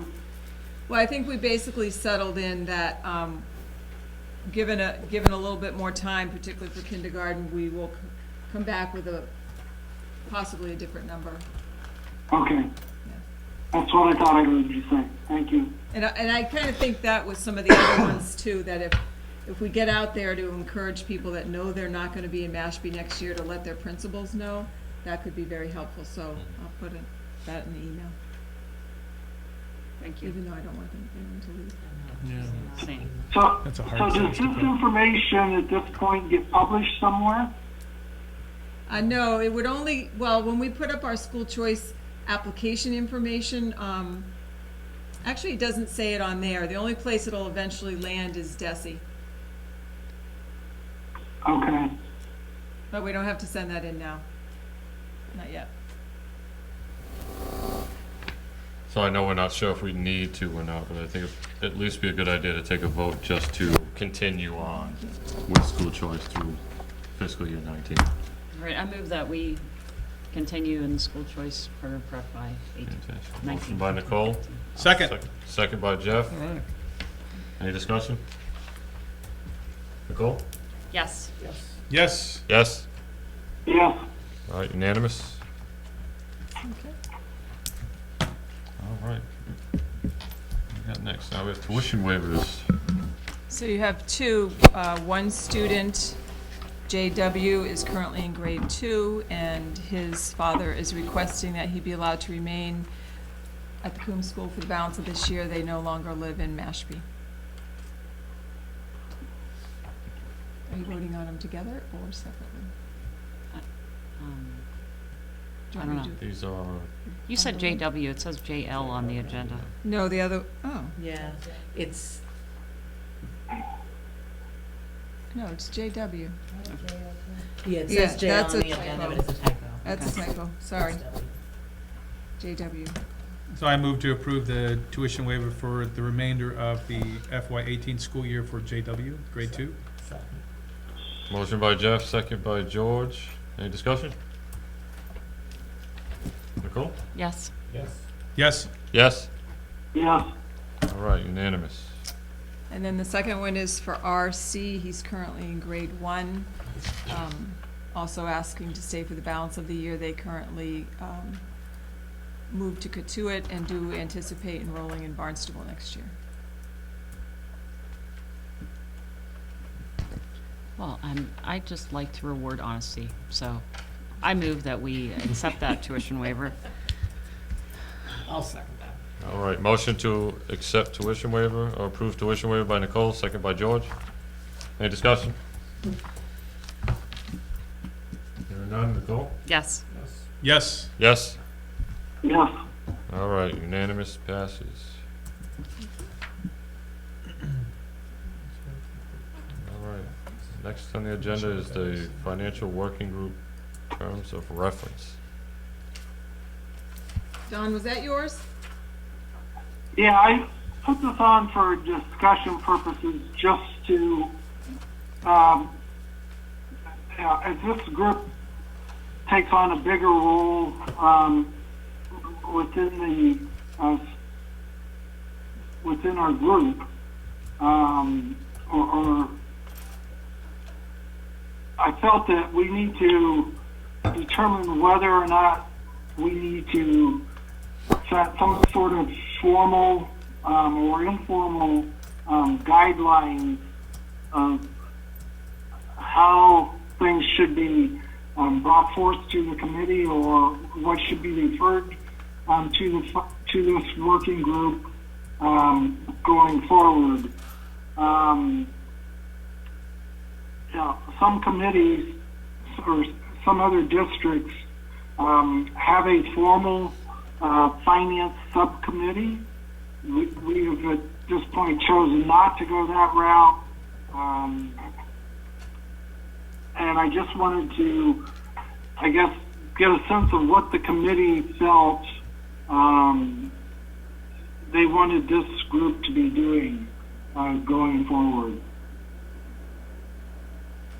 Don, if I'm understanding you correctly, no, I'm not on that group, obviously, but are you talking about on how things are released from that group, like whether or not they take things to the finance committee or the selectmen, and how we want to make sure that that's handled, or whether or not that even is something they do? Well, that all of that. Yeah, okay. What should be the ongoing role and responsibility of that group? Because I think it's very important group. I think we need to have that sort of group going forward. And so if we're going to do that, it kind of doesn't fit within any of our existing subcommittees. Whereas like our policy subcommittee, that kind of fits with the policy reviews that are being done. Yeah, it makes sense. I get what you're saying. Yeah. I mean, my quick editorial is that as soon as we make this into a financial subcommittee, it becomes a cruise ship. And we're a speedboat right now. And that's what we want it to be, right? Again, I've said it before, I don't have any problem calling my baby ugly. If somebody has a problem with the way we're doing business, then as a committee, we adjust the way the committee's doing business. But right now, we have, it's been monthly, I think, monthly meetings, and we report out at every single school committee meeting. So I'm not sure what else we really need to formalize. I don't think we've attended any outside or external meetings as a group ever. And any other meetings that we've attended as individual school committee meetings had been discussed previously with the committee itself. I mean, if we need to make some kind of a listing of do's and don'ts, I'm not sure it's necessary. I mean, I think everyone that's on the working group, at least George and I, are fully understanding that we do not have any decision-making, policy-making, or authority as an individual, and that everything has to come from to the committee for vote. So again, if you need more information, I personally I'm not grasping what the actual issue is. Well, I can jump in a little bit. I think that, I think to your point, I mean, the reason we sort of set this up was to be a working group. So I don't know if I want it to be a committee either, because the idea is we can't all meet to do this stuff, and so we've sort of divided to conquer different areas of expertise and interest, and I think that that's a good sign of a high-functioning committee, frankly. But I also think that a few things, like I heard about things that had come to you guys that just hadn't come to the full committee, and it wasn't that you made a decision, it was just like, oh, well, we discussed that in the finance working group, and I'm like, well, we need to be discussing that in the full committee, even if it's just informational, so if like we heard about the library at this table, but my understanding was that it had been discussed in the finance group, prior to that. So, and I'm not saying that's any issue necessarily, but I think maybe as a committee member, I want to understand how to, like, are you guys going to solicit information from the larger group, or are you going to, I think that's what Dawn's referring to, is sort of maybe processes that we kind of understand how to be engaged and participate with you guys as kind of the primaries and us as kind of, we're not giving up any of our authority as individual school committee members, I guess is what I'm saying. Does that make sense? No, it does, and I actually see both sides of it, and I see what you're saying, and I'm a little bit a slight bit of disagreement. Yeah, I think what you say. I mean, I thought that the purpose of the working group was to hear that information, discuss it between me and George and the team, and make a recommendation to the committee. Well, our recommendation was to do the library. What the committee does with it, that's amongst the rest of the committee members. But so my question would be, did you entertain any other ideas? And were there? Right, that's what the committee as a whole is for. That discussion should happen there. Otherwise, it would be a subcommittee. As soon as we have 3 people discussing the same topic, we're violating open meeting. So we just have to be very careful. It's got to be a working group. It's got to be low-key, speed, just talk, have some good discussions, make recommendations, and then the true meat and potatoes are at this table. Yeah, I think part of the problem is we all are pretty invested in the budget conversation, so it's kind of hard to just, I mean, it's hard for me, I can't speak for Chris or Don, but, it's like, I don't want to be out of those conversations, but, Well, we're having conversations now that we have never had before. And so I can see but I see what you're saying. And I'm not, and my point is when we reorg, maybe it's very important that we do these kind of working groups at the same 2 people, or one person rolls out every reorganization or something like that, so you don't get, somebody getting a little fiefdom or something like that. If that's That's a concern. But I do see where everybody's coming from. Yeah. We are doing an out-of-the-box approach to make sure that we can have frank and open, timely discussions.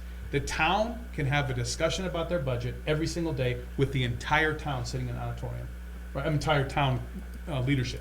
We can't do that, right? So we're trying to figure out ways to be able to have those hard 3-hour conversations that are talking about decimal points and you know the nitty gritty that Paul goes through that we can't do around this table, or we'll be here for 6 hours and we'll have to have another meeting. Well, I mean. That's how I understand the working group. Yeah. If I'm misunderstanding it, then I'm more than happy to course correct. Speedboat, cruise ship analogy. Well, so if that's really what we want, and if that's what we've decided to do, then I would think that, you know, at the meetings that, I mean, see, it was Paul who sort of presented that information to us, and I don't know, maybe that's the part, because it wasn't like you and George saying, hey, we discussed this among the working group, we're supportive of this. It was Paul telling us what we were spending on the library project. And Yeah, it was, point taken. and I wasn't to here. the Yeah, rest yeah, of okay. us, Yeah. I think to the rest No, I of us, get that. you know, it was just kind of like, oh, we're doing a Yeah, library I take project. that point. Yeah, I take that point. Even though we've been talking about doing this library for a long time, it just, that piece was kind of a bit sudden. Yeah, got it. So I think maybe, In your chair, I'd be the first person to say the same thing. pardon me? If I was in your chair, Yeah. I'd be the first person to say the same Yeah, thing. so Yeah, I I guess get that. moving Yeah, I get that. forward, I think maybe going back to Don's original point about understanding kind of protocols or, you know, how we want to do things, to not let that happen again. I mean, maybe it's just, when you guys report out, it's just a little bit different than the other working groups. You know, like, we're not, but in a way it's not. It's just, I don't feel like the decisions we're making in outreach are kind of, I don't know, what do you I have an think? idea. Yeah. I just don't know, is it okay if I share my idea? Yeah, oh, Yeah. yeah. So, No, absolutely. flip flop the agenda, so the working groups present before Paul, meaning the working groups get bumped up in the agenda so that any information you guys need to know, they share. Then you get into the nitty gritty of voting or Well, whatever. that could work. I mean, Paul would love to stay longer for Well, one. he's here the whole time anyway. But, He but doesn't no, go I home. think that could work, because I don't think that, there might be, issues that relate to Paul coming out of other working groups. There haven't Mhm. really been yet, There may but be at some there point, could yeah. be. Well, and I think also, all of our working groups, to, you know, a certain degree, should present all information, but with a recommendation. For instance, and I don't wanna put words in your mouth, but I think maybe where you might have been going with it, in my interpretation was, had you shot down the library, would we have even heard about it? Yeah, You know, so, exactly. you know, we should all, even if we have an idea and we're kinda like, well, we don't really recommend it, let's present it to the committee, saying, No, that's a great saying, comment. we Yeah, don't that's a really great support comment. this, but we Okay. wanna at least let you know Yeah. that this was discussed. Yeah. Yeah. How do you Fair all point. feel Yeah, about very it? fair point, yeah. That's a good point. So- I agree with that one. Yeah, I think that. But clearly George failed as a representative. Yeah. I mean, we asked him what happened, he's like, not I missed much. one meeting and everything goes. It was my assumption, and it's, I'll take the, not for this, is that, you know, we had discussed the library in the working group. And we had agreed on the working group, and I agree, I should have, or one of us should have said something. Yeah, I mean, no, Prior to the discussion of the library, that this is what we decided. I think the most important point is what Chris said, is that the committee knows what we didn't agree with, Yeah. not necessarily what we agree Yeah. with. Because the same reason why we were talking about voting for school choice, and like, oh, you don't really have to vote to continue school choice. Oh, but I want to vote for school choice, so people know if I don't want to do it, right, or do it. You know, I want to be on the record saying I support it or I don't support it, even if I don't have to. Yeah, that's So yeah, no, that was a great That's a good question point. and a good comment by Don to get us discussing that, because from my chair, I thought we were doing all right. Now I see where we have some improvement. Still doing a great job. Thanks, man, thanks. Yeah. And Jeff, to the point that you made in regard to, you know, potentially, you know, having a committee person roll off if someone new comes on, so at least you have some continuity, you know, that sort of thing should be set up so that people know that's how we intend it to work. Because otherwise, you know. Can you say that one more time, please? Yeah. So to your point where you said, you know, with the reorganization coming up, it's potentially we could have two new individuals on that finance working group. But it would probably be best if there was at least one person that is currently on the group that carries over, so that you only have one person roll off. Right. You know, that's the type of thing that I would see you would formalize into kind of a terms of reference document that explains this is what this group is doing, this is how it operates, and you know, that would be the structure going forward. And, you know, if the committee agreed to that, then that's how we would do it. Are you saying this for all groups? Well, and keep in mind that these working groups fall under Mr. Bourne. So these are not school committee specific working groups.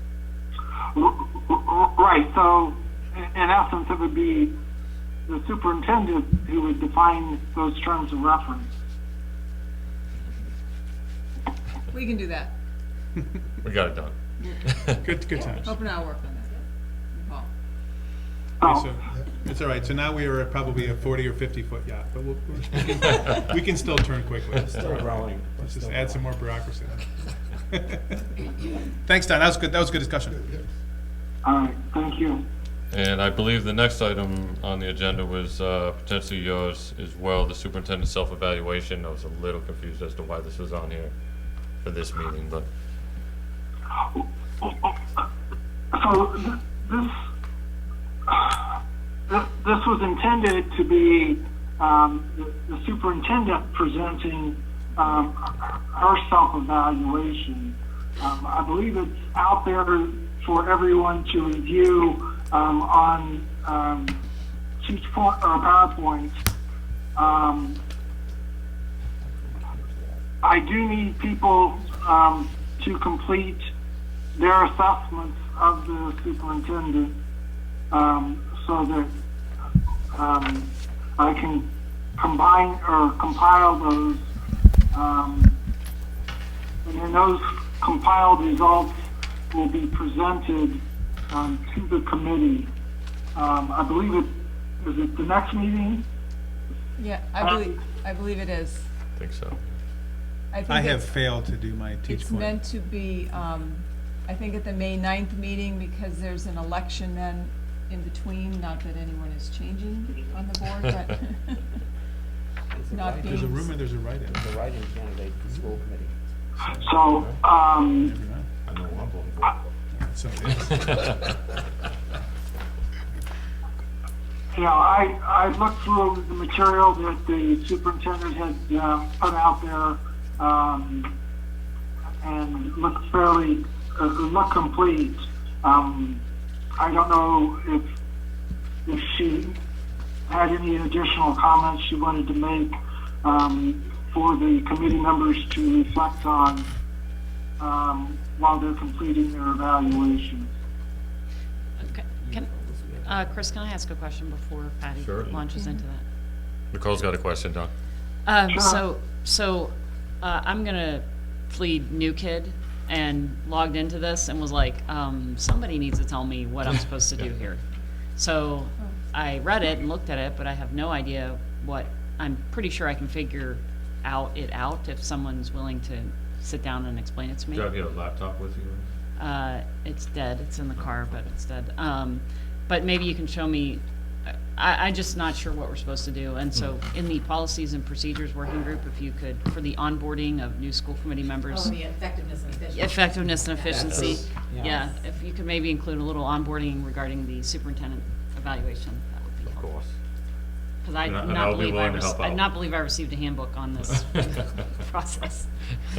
Well, and this form is slightly modified from what you used in the past, because it does allow you, and thank you to Susie Brooks, who helped create a more user-friendly document for each individual member that allows you to, and I don't know what you see when you go in there, but you should see a form that looks like this, that you're allowed to click on any of the headings. So if under the first standard, which is instructional leadership, if you, for standards-based unit design, which is a little lower, that, you know, I don't have my hands right in that, but I do know what they're doing with that. If you felt I was unsatisfactory, you click that box and it should light up. Okay. And then you go through and do that, and it also gives you the option, you can add notes for each of these, what are those, the elements? Indicators. Or you can do one group sort of reflection or feedback in the box at the very end of that standard one, which is kind of the approach that I have. I know that George had talked about, sometimes you might want to say it's proficient plus or proficient minus, but just like it is with us when we do teachers or we can't do that.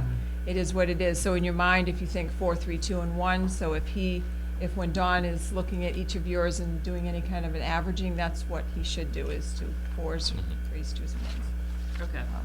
Yeah. So when I go in there, I saw my name and I saw your name. Is mine, Click on yours. click on mine, and that's my version of your Yes, evaluation? it looks identical to this. Okay, that's why I was confused. I wasn't quite sure. And so the one that yours is just there for me to reference? Yeah. It should have worked that when I hit the share button, it got shared with 5 people. Uh-huh. And so you should be able to see the Yeah, online version of this, and some of the attachments that I put in, you can click on and look at them Yeah, online. okay. Yeah. All right, I will try that again.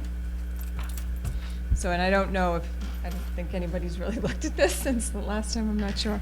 All I would like to say is under instructional leadership, my sort of overview of this piece is, and my overview of everything within this district is a very strong team approach. And I rely heavily on, Hope and Jamie as the Director of Special Education and the principals to really help us as a group to guide our teachers and support our teachers and make sure that the teaching and the curriculum and the assessment that's taking place for every student is really geared towards what each student needs. So I do get to go in classrooms. I'll share some feedback with teachers. I'll share feedback with principals, but I don't personally evaluate them. But I am a hands-on leader who tries to make sure I know everything that's going on. So where Hope is more closely tied to the curriculum and instruction in her role this year, we meet all the time. We meet weekly, all the time. So whatever she's working on in an effort to improve outcomes for students, I'm aware of. I support her. We plan together, and we plan together with the principals as well. And the whole collaborative piece. So that's what I feel with Standard 1, and making sure that I am a leader who's viewed as valuing instruction and being able to support and help teachers innovate and improve their instructional practices. And for me, the most important people in the district truly, or the ones who carry the heaviest load, are the teachers. And so what they do every single day is extremely important, and so whatever I can do to make sure that is functioning well for them is what my role is, because they're the ones who are going to make the difference in those kids' lives. So that's that. If you've glanced at anything in my summary, if you have any questions. If you have any questions during the next 2 weeks when you're working on this, you can shoot me an email if there's something you don't understand or you don't think it was well explained. The second standard.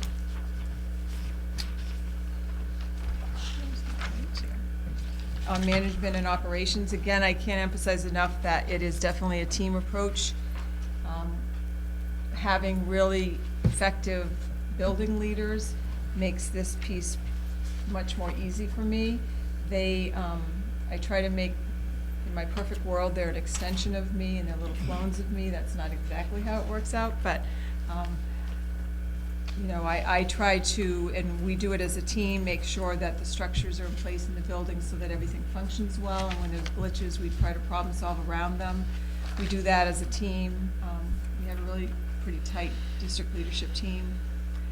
Always making sure that we're focused on safety, and the social emotional learning of students is really an important factor in our work, becoming even more and more so given the current climate and some of the trauma and challenges our students deal with outside of school.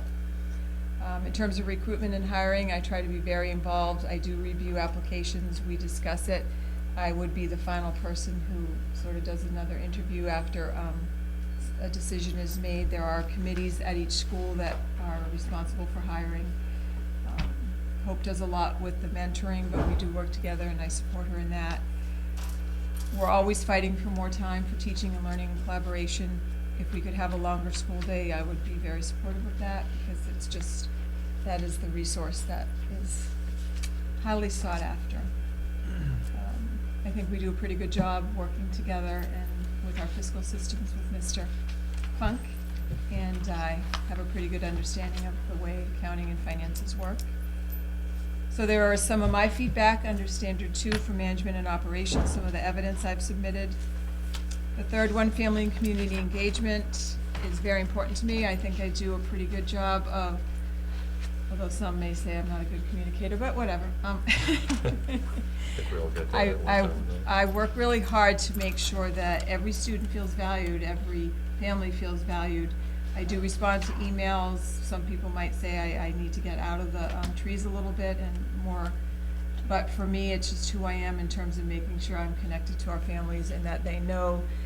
I don't feel that we're that big of an organization that someone can't reach out to me personally and that I can't help to problem solve for them, although I do know that to send it back to the principal if I can. So I think I'm pretty strong with communication and making sure that we try to engage our families. The fourth standard is professional culture. And I also think I do a pretty good job of leading by example, trying to maintain high expectations for not only teacher performance and work, but also for students and what we expect, and also for our building leadership teams. I try to focus and provide opportunities for teachers to continue to gain their skills and to become, it's all about growth. Teaching is very different than it was when I started teaching. And so just recognizing that it's a challenging profession and we have to be flexible and be open to growth, and trying to support teachers with opportunities to grow and sort of understand that it's baby steps. We don't expect, leaving your comfort zone can be challenging, and I've always tried to, and I've said this many times, I will never forget what it's like to be in the classroom and be a teacher, and so I try to filter through that, and what would it be like if it were me in the classroom, and I was trying to, make sure all the needs of the students are being met, so. And I just want to express my gratitude for the opportunity to be in this position, and also for the team of people that are around me, including yourselves, because this is truly, I think we're a pretty tight, cohesive district. Nice place to be. I'd agree. Concur? It's great to be in Mashpee. With the team, not the For evaluation. you, for me, and us. What? No. Thank you. Okay. Just want to say I'm all done with mine. I thought we had it, the original thing I thought said had it done by the 25th, which is what I did, so. Oh, you are good. Sorry. I think I am way behind the power curve when it comes to I thought the that's- evaluations. I will complete it. Otherwise, I would- Does anybody have any questions or comments?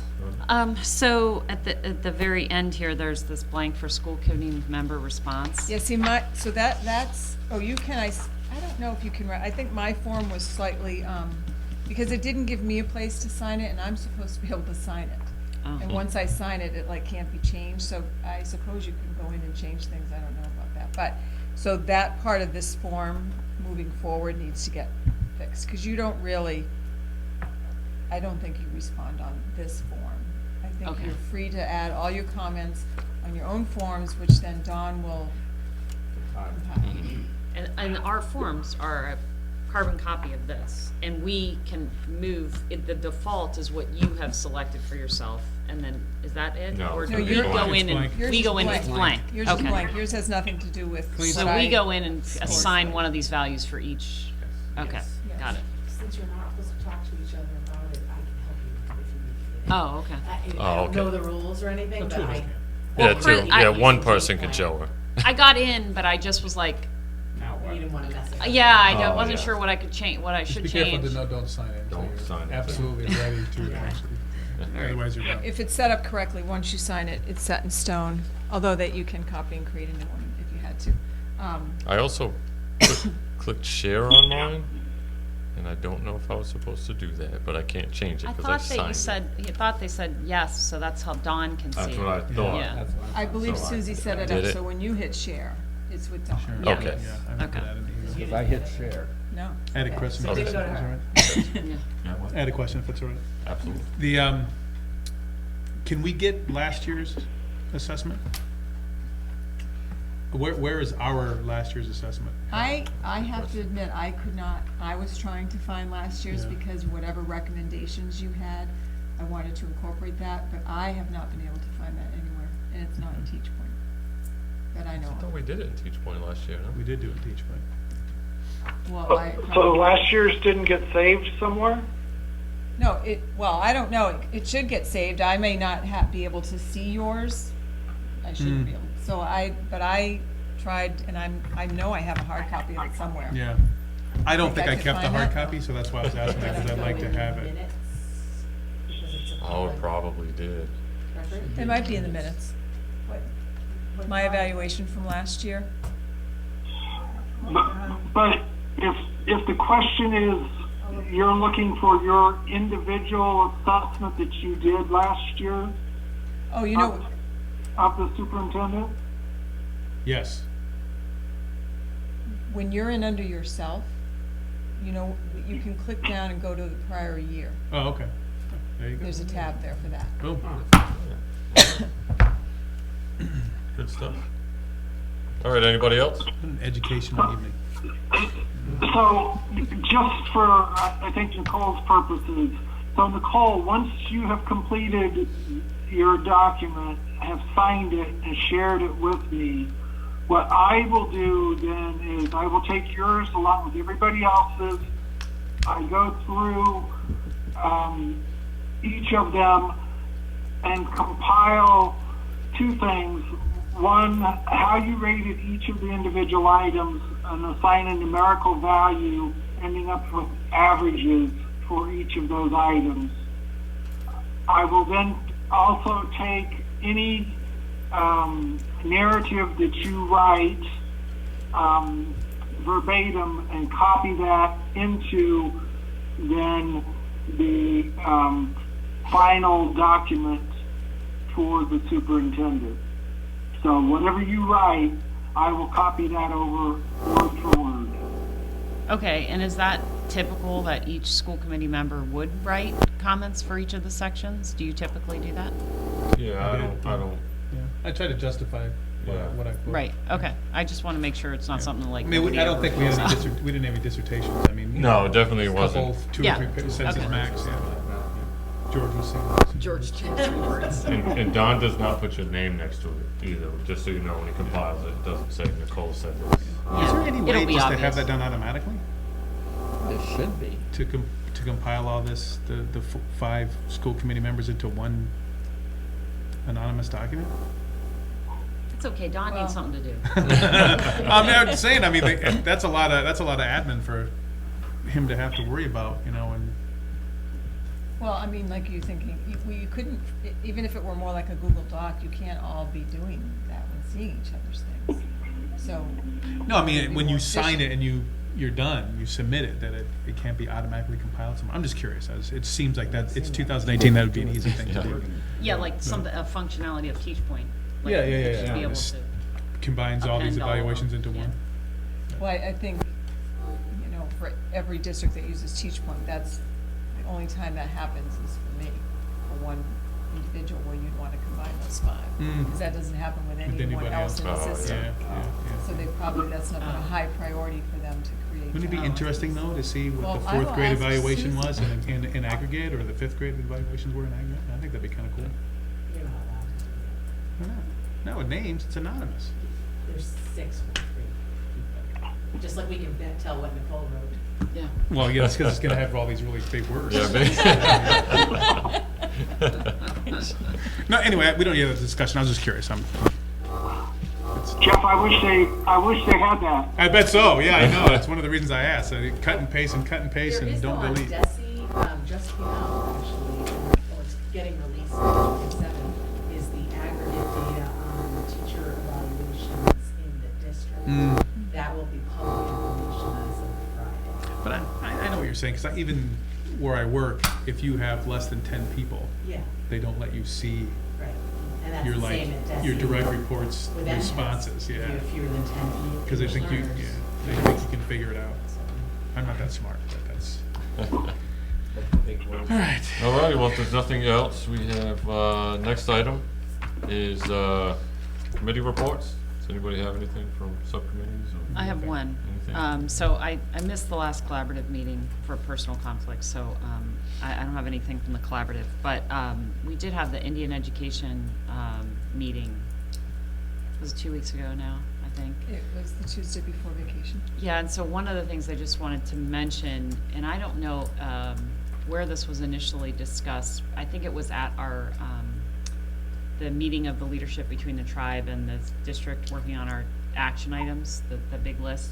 But I think you guys might be aware that the language reclamation project has had a cut in their funding, and so they're trying to figure out the Wampanoag language offerings at the high school. And one of the things they discussed was how to further extend that, whether they were going to do a number 2 or whether they had enough kids and all this stuff. And one of the options that came up was doing something for all 7th graders you could probably describe this better than I can. I'll let you do that, Well, so right now, when you're in because I don't want to misspeak. 7th grade, you have sort of an exploratory where you do 10 weeks Spanish, 10 weeks French, 10 weeks of Mandarin, and it would be 10. Right now, it's like digital citizenship, I think, or engineering for the future, one of those two. It might be, Maybe Sharon knows. it's one of those. It's definitely at least digital citizenship. Yeah, right? definitely And digital citizenship. So in the conversation, the thought was whether instead of the digital citizenship or engineering for the future, there would be the 10-week exposure to Wampanoag language and the costs associated with that. The way I just sort of drafted the Indian education grant, which is small, it's only $53,000 for next year. And in talking we had a meeting with Judy Urquhart and Jen Weston and sort of worked out this MOU, but they're going for a relatively large grant that would support that. But what I was looking at for next year wasn't so much the all 7th grade, which we had talked about, was through the Indian Ed grant funding Wampanoag 1, and then the WLRP would continue to fund Wampanoag 2, but the Wampanoag 1 would be open to the 8th grade, any 8th grader who wants to take it. I know that's not the same kind of exposure, but the way they currently have, or showed on their sort of spreadsheet budget, was that and I don't know that that's how that's paid, but anyway, that the teacher was currently at $100 an hour, and I'm like, well, that's not gonna work for us. So I went with Bachelor Step 2, and it comes out to be about $8,300 for that person to teach. I think it was like a 1.2, it's one session plus a little prep period every day, but that's not as sort of inclusive as that proposal, which would have hit every 7th grader, which would be much more expensive because the person would have to be there.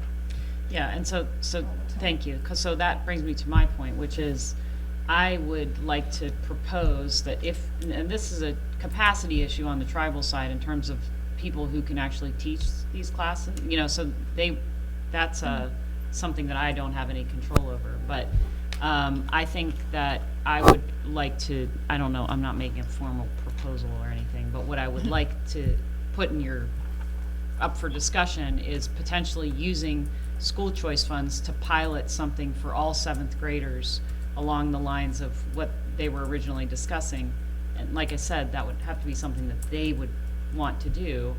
But I think that having that cultural exposure for all of our Mashpee kids is, I think, really important. It really speaks to the diversity of our town and what makes us unique and special, and having this language offering, first of all, is singular.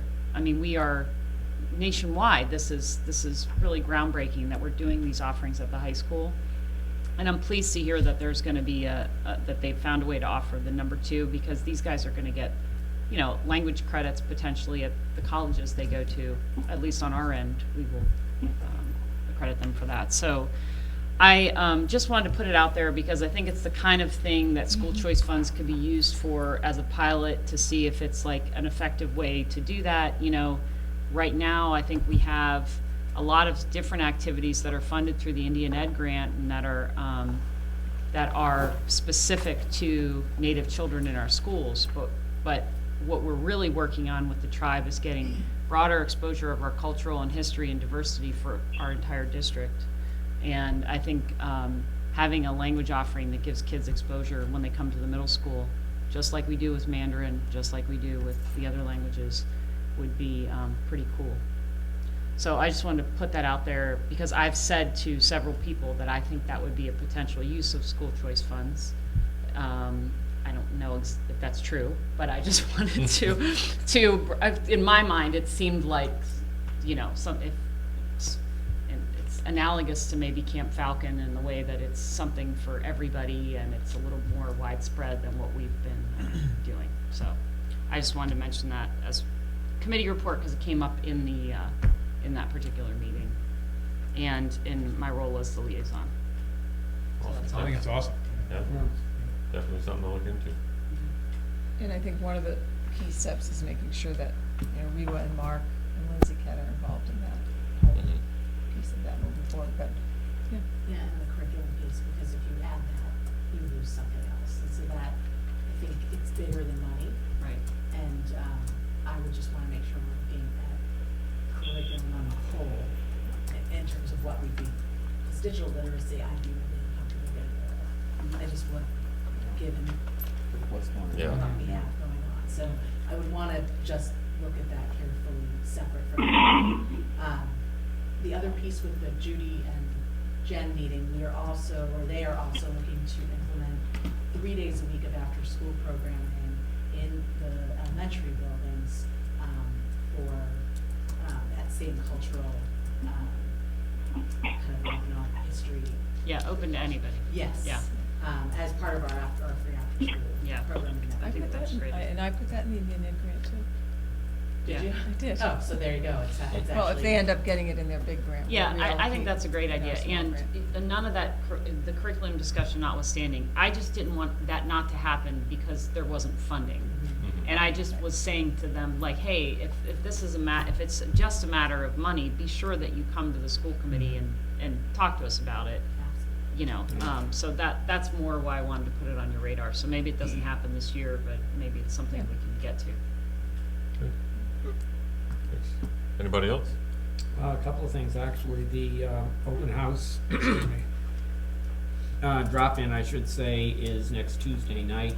That'll be the last night. It's going to be at the Community Health Center. It's going to be moved to the library for future presentations. I kind of have mixed emotions about that. I think principally if a person is trying to get in there and get some help, they can use the cover going into a community health center if they are afraid of being seen, whereas in the library, everybody will know what's going on. So, just a personal opinion on that. The In Plain Sight exhibit is scheduled for May 14th and May 16th. Principal Balistracci is attempting to get one night at the tribal headquarters and one night will be at the library.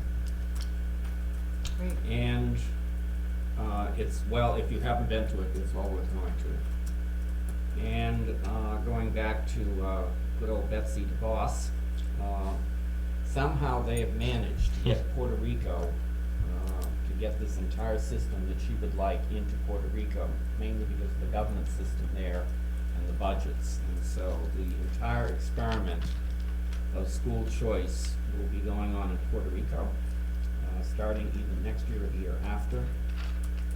They've already done some interesting things like rent out one of the schools to a Christian group for $1 a year. 4 of the schools that are near the beach are being converted into condominiums for sale. So it's they are also closing, and it's either 128 or 182 schools in the country. In the Territory. In the territory, thank you.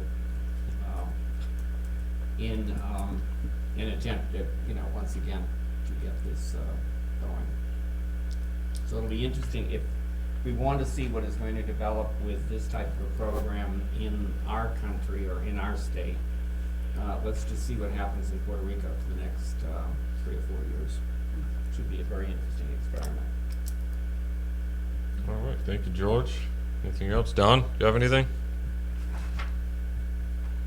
No? No, All right.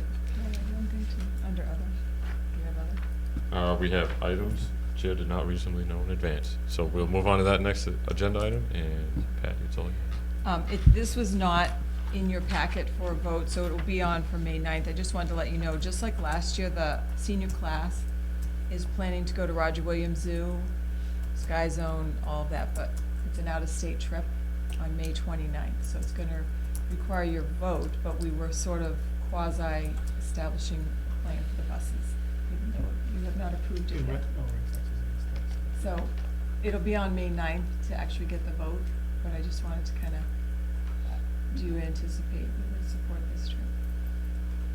I wouldn't anticipate that. Okay. And we'll maybe book the buses. Love that, Sue. Oh, I see, got it. Okay, that's all. All righty. Next is public comment. Do we have any other public comment? Oh, hey, Sharon, you hung in there. Can you give her 5 minutes and she stayed for the whole meeting? Yeah. Can I have 5 more minutes? Absolutely. Sharon DiFrancesco. I just wondered if you could offer some clarification on the timeline for this, what sounds like is a final approach on the school start times. I feel, I don't have a picture for how you want to proceed.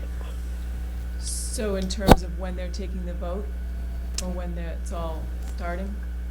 What the vote will be on, is it gonna be on a time, is it gonna be on a change or no change, and a time decision will come well after that? Is there any more public input that you're expecting? Do you have a projection for when a final will be made on a time and a start year? So I guess if you would make that, it's based on however you anticipate a motion going Yeah. on May 9th. Her question being, are you just voting to change school start times and deciding time later on, or are you going to have a specific concrete high schools this time, elementaries this time, or that it's not changing? Is that what you mean? Yes. That would all depend on whatever the motion is made, so somebody makes a motion to vote specifically on one of those items, then if it passes, then that's what's gonna happen. Are we talking about the next school The committee next meeting? school committee May meeting. 9th. So if somebody makes a motion and the rest of the committee's happy with, we just wanna make sure that the high school is moved and we'll figure everything else out after, which I wouldn't recommend, then that's the way we'll go. So, it all depends on whatever motion is made and then passed. I would venture to guess that it's going to be one of those options. But I think, Or no option. to I say think this. Paul misspoke earlier, though, because you said something about we'll handle it over the summer, but we're not talking about changing school start times for the upcoming school year, Right. it's the subsequent one. You still are. It's 1920. 1920, Yeah. okay. My other concern is, is there offered before and/or after care? If there is it supposed to be free? Where did that land? For my personal opinion is no, we are not subsidizing before or after school care. Okay. But that is a family's responsibility. There are options within the town that I think are reasonably priced, whether you're at the Boys and Girls Club after school or you're in the rec department program.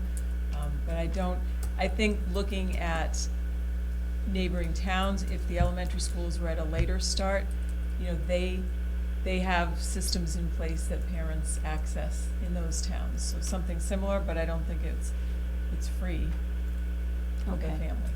Okay. Thank you. Thank you. Thank you. Thanks, Sharon. I need to speak for you, though. No, You could speak for I yourself. think you covered it. Okay. Yeah. I think we handled that bad, but, With that. we can just wrap that. Move to adjourn? All right, next item is, we need a motion Yes. to go to executive session to discuss strategy for contract negotiations of non-union personnel, not to return to public session. So moved. Motion by George, second? Second. Second by Jeff. Nicole? Yes. Oh, yes. Yes. Yes. Yeah. All right.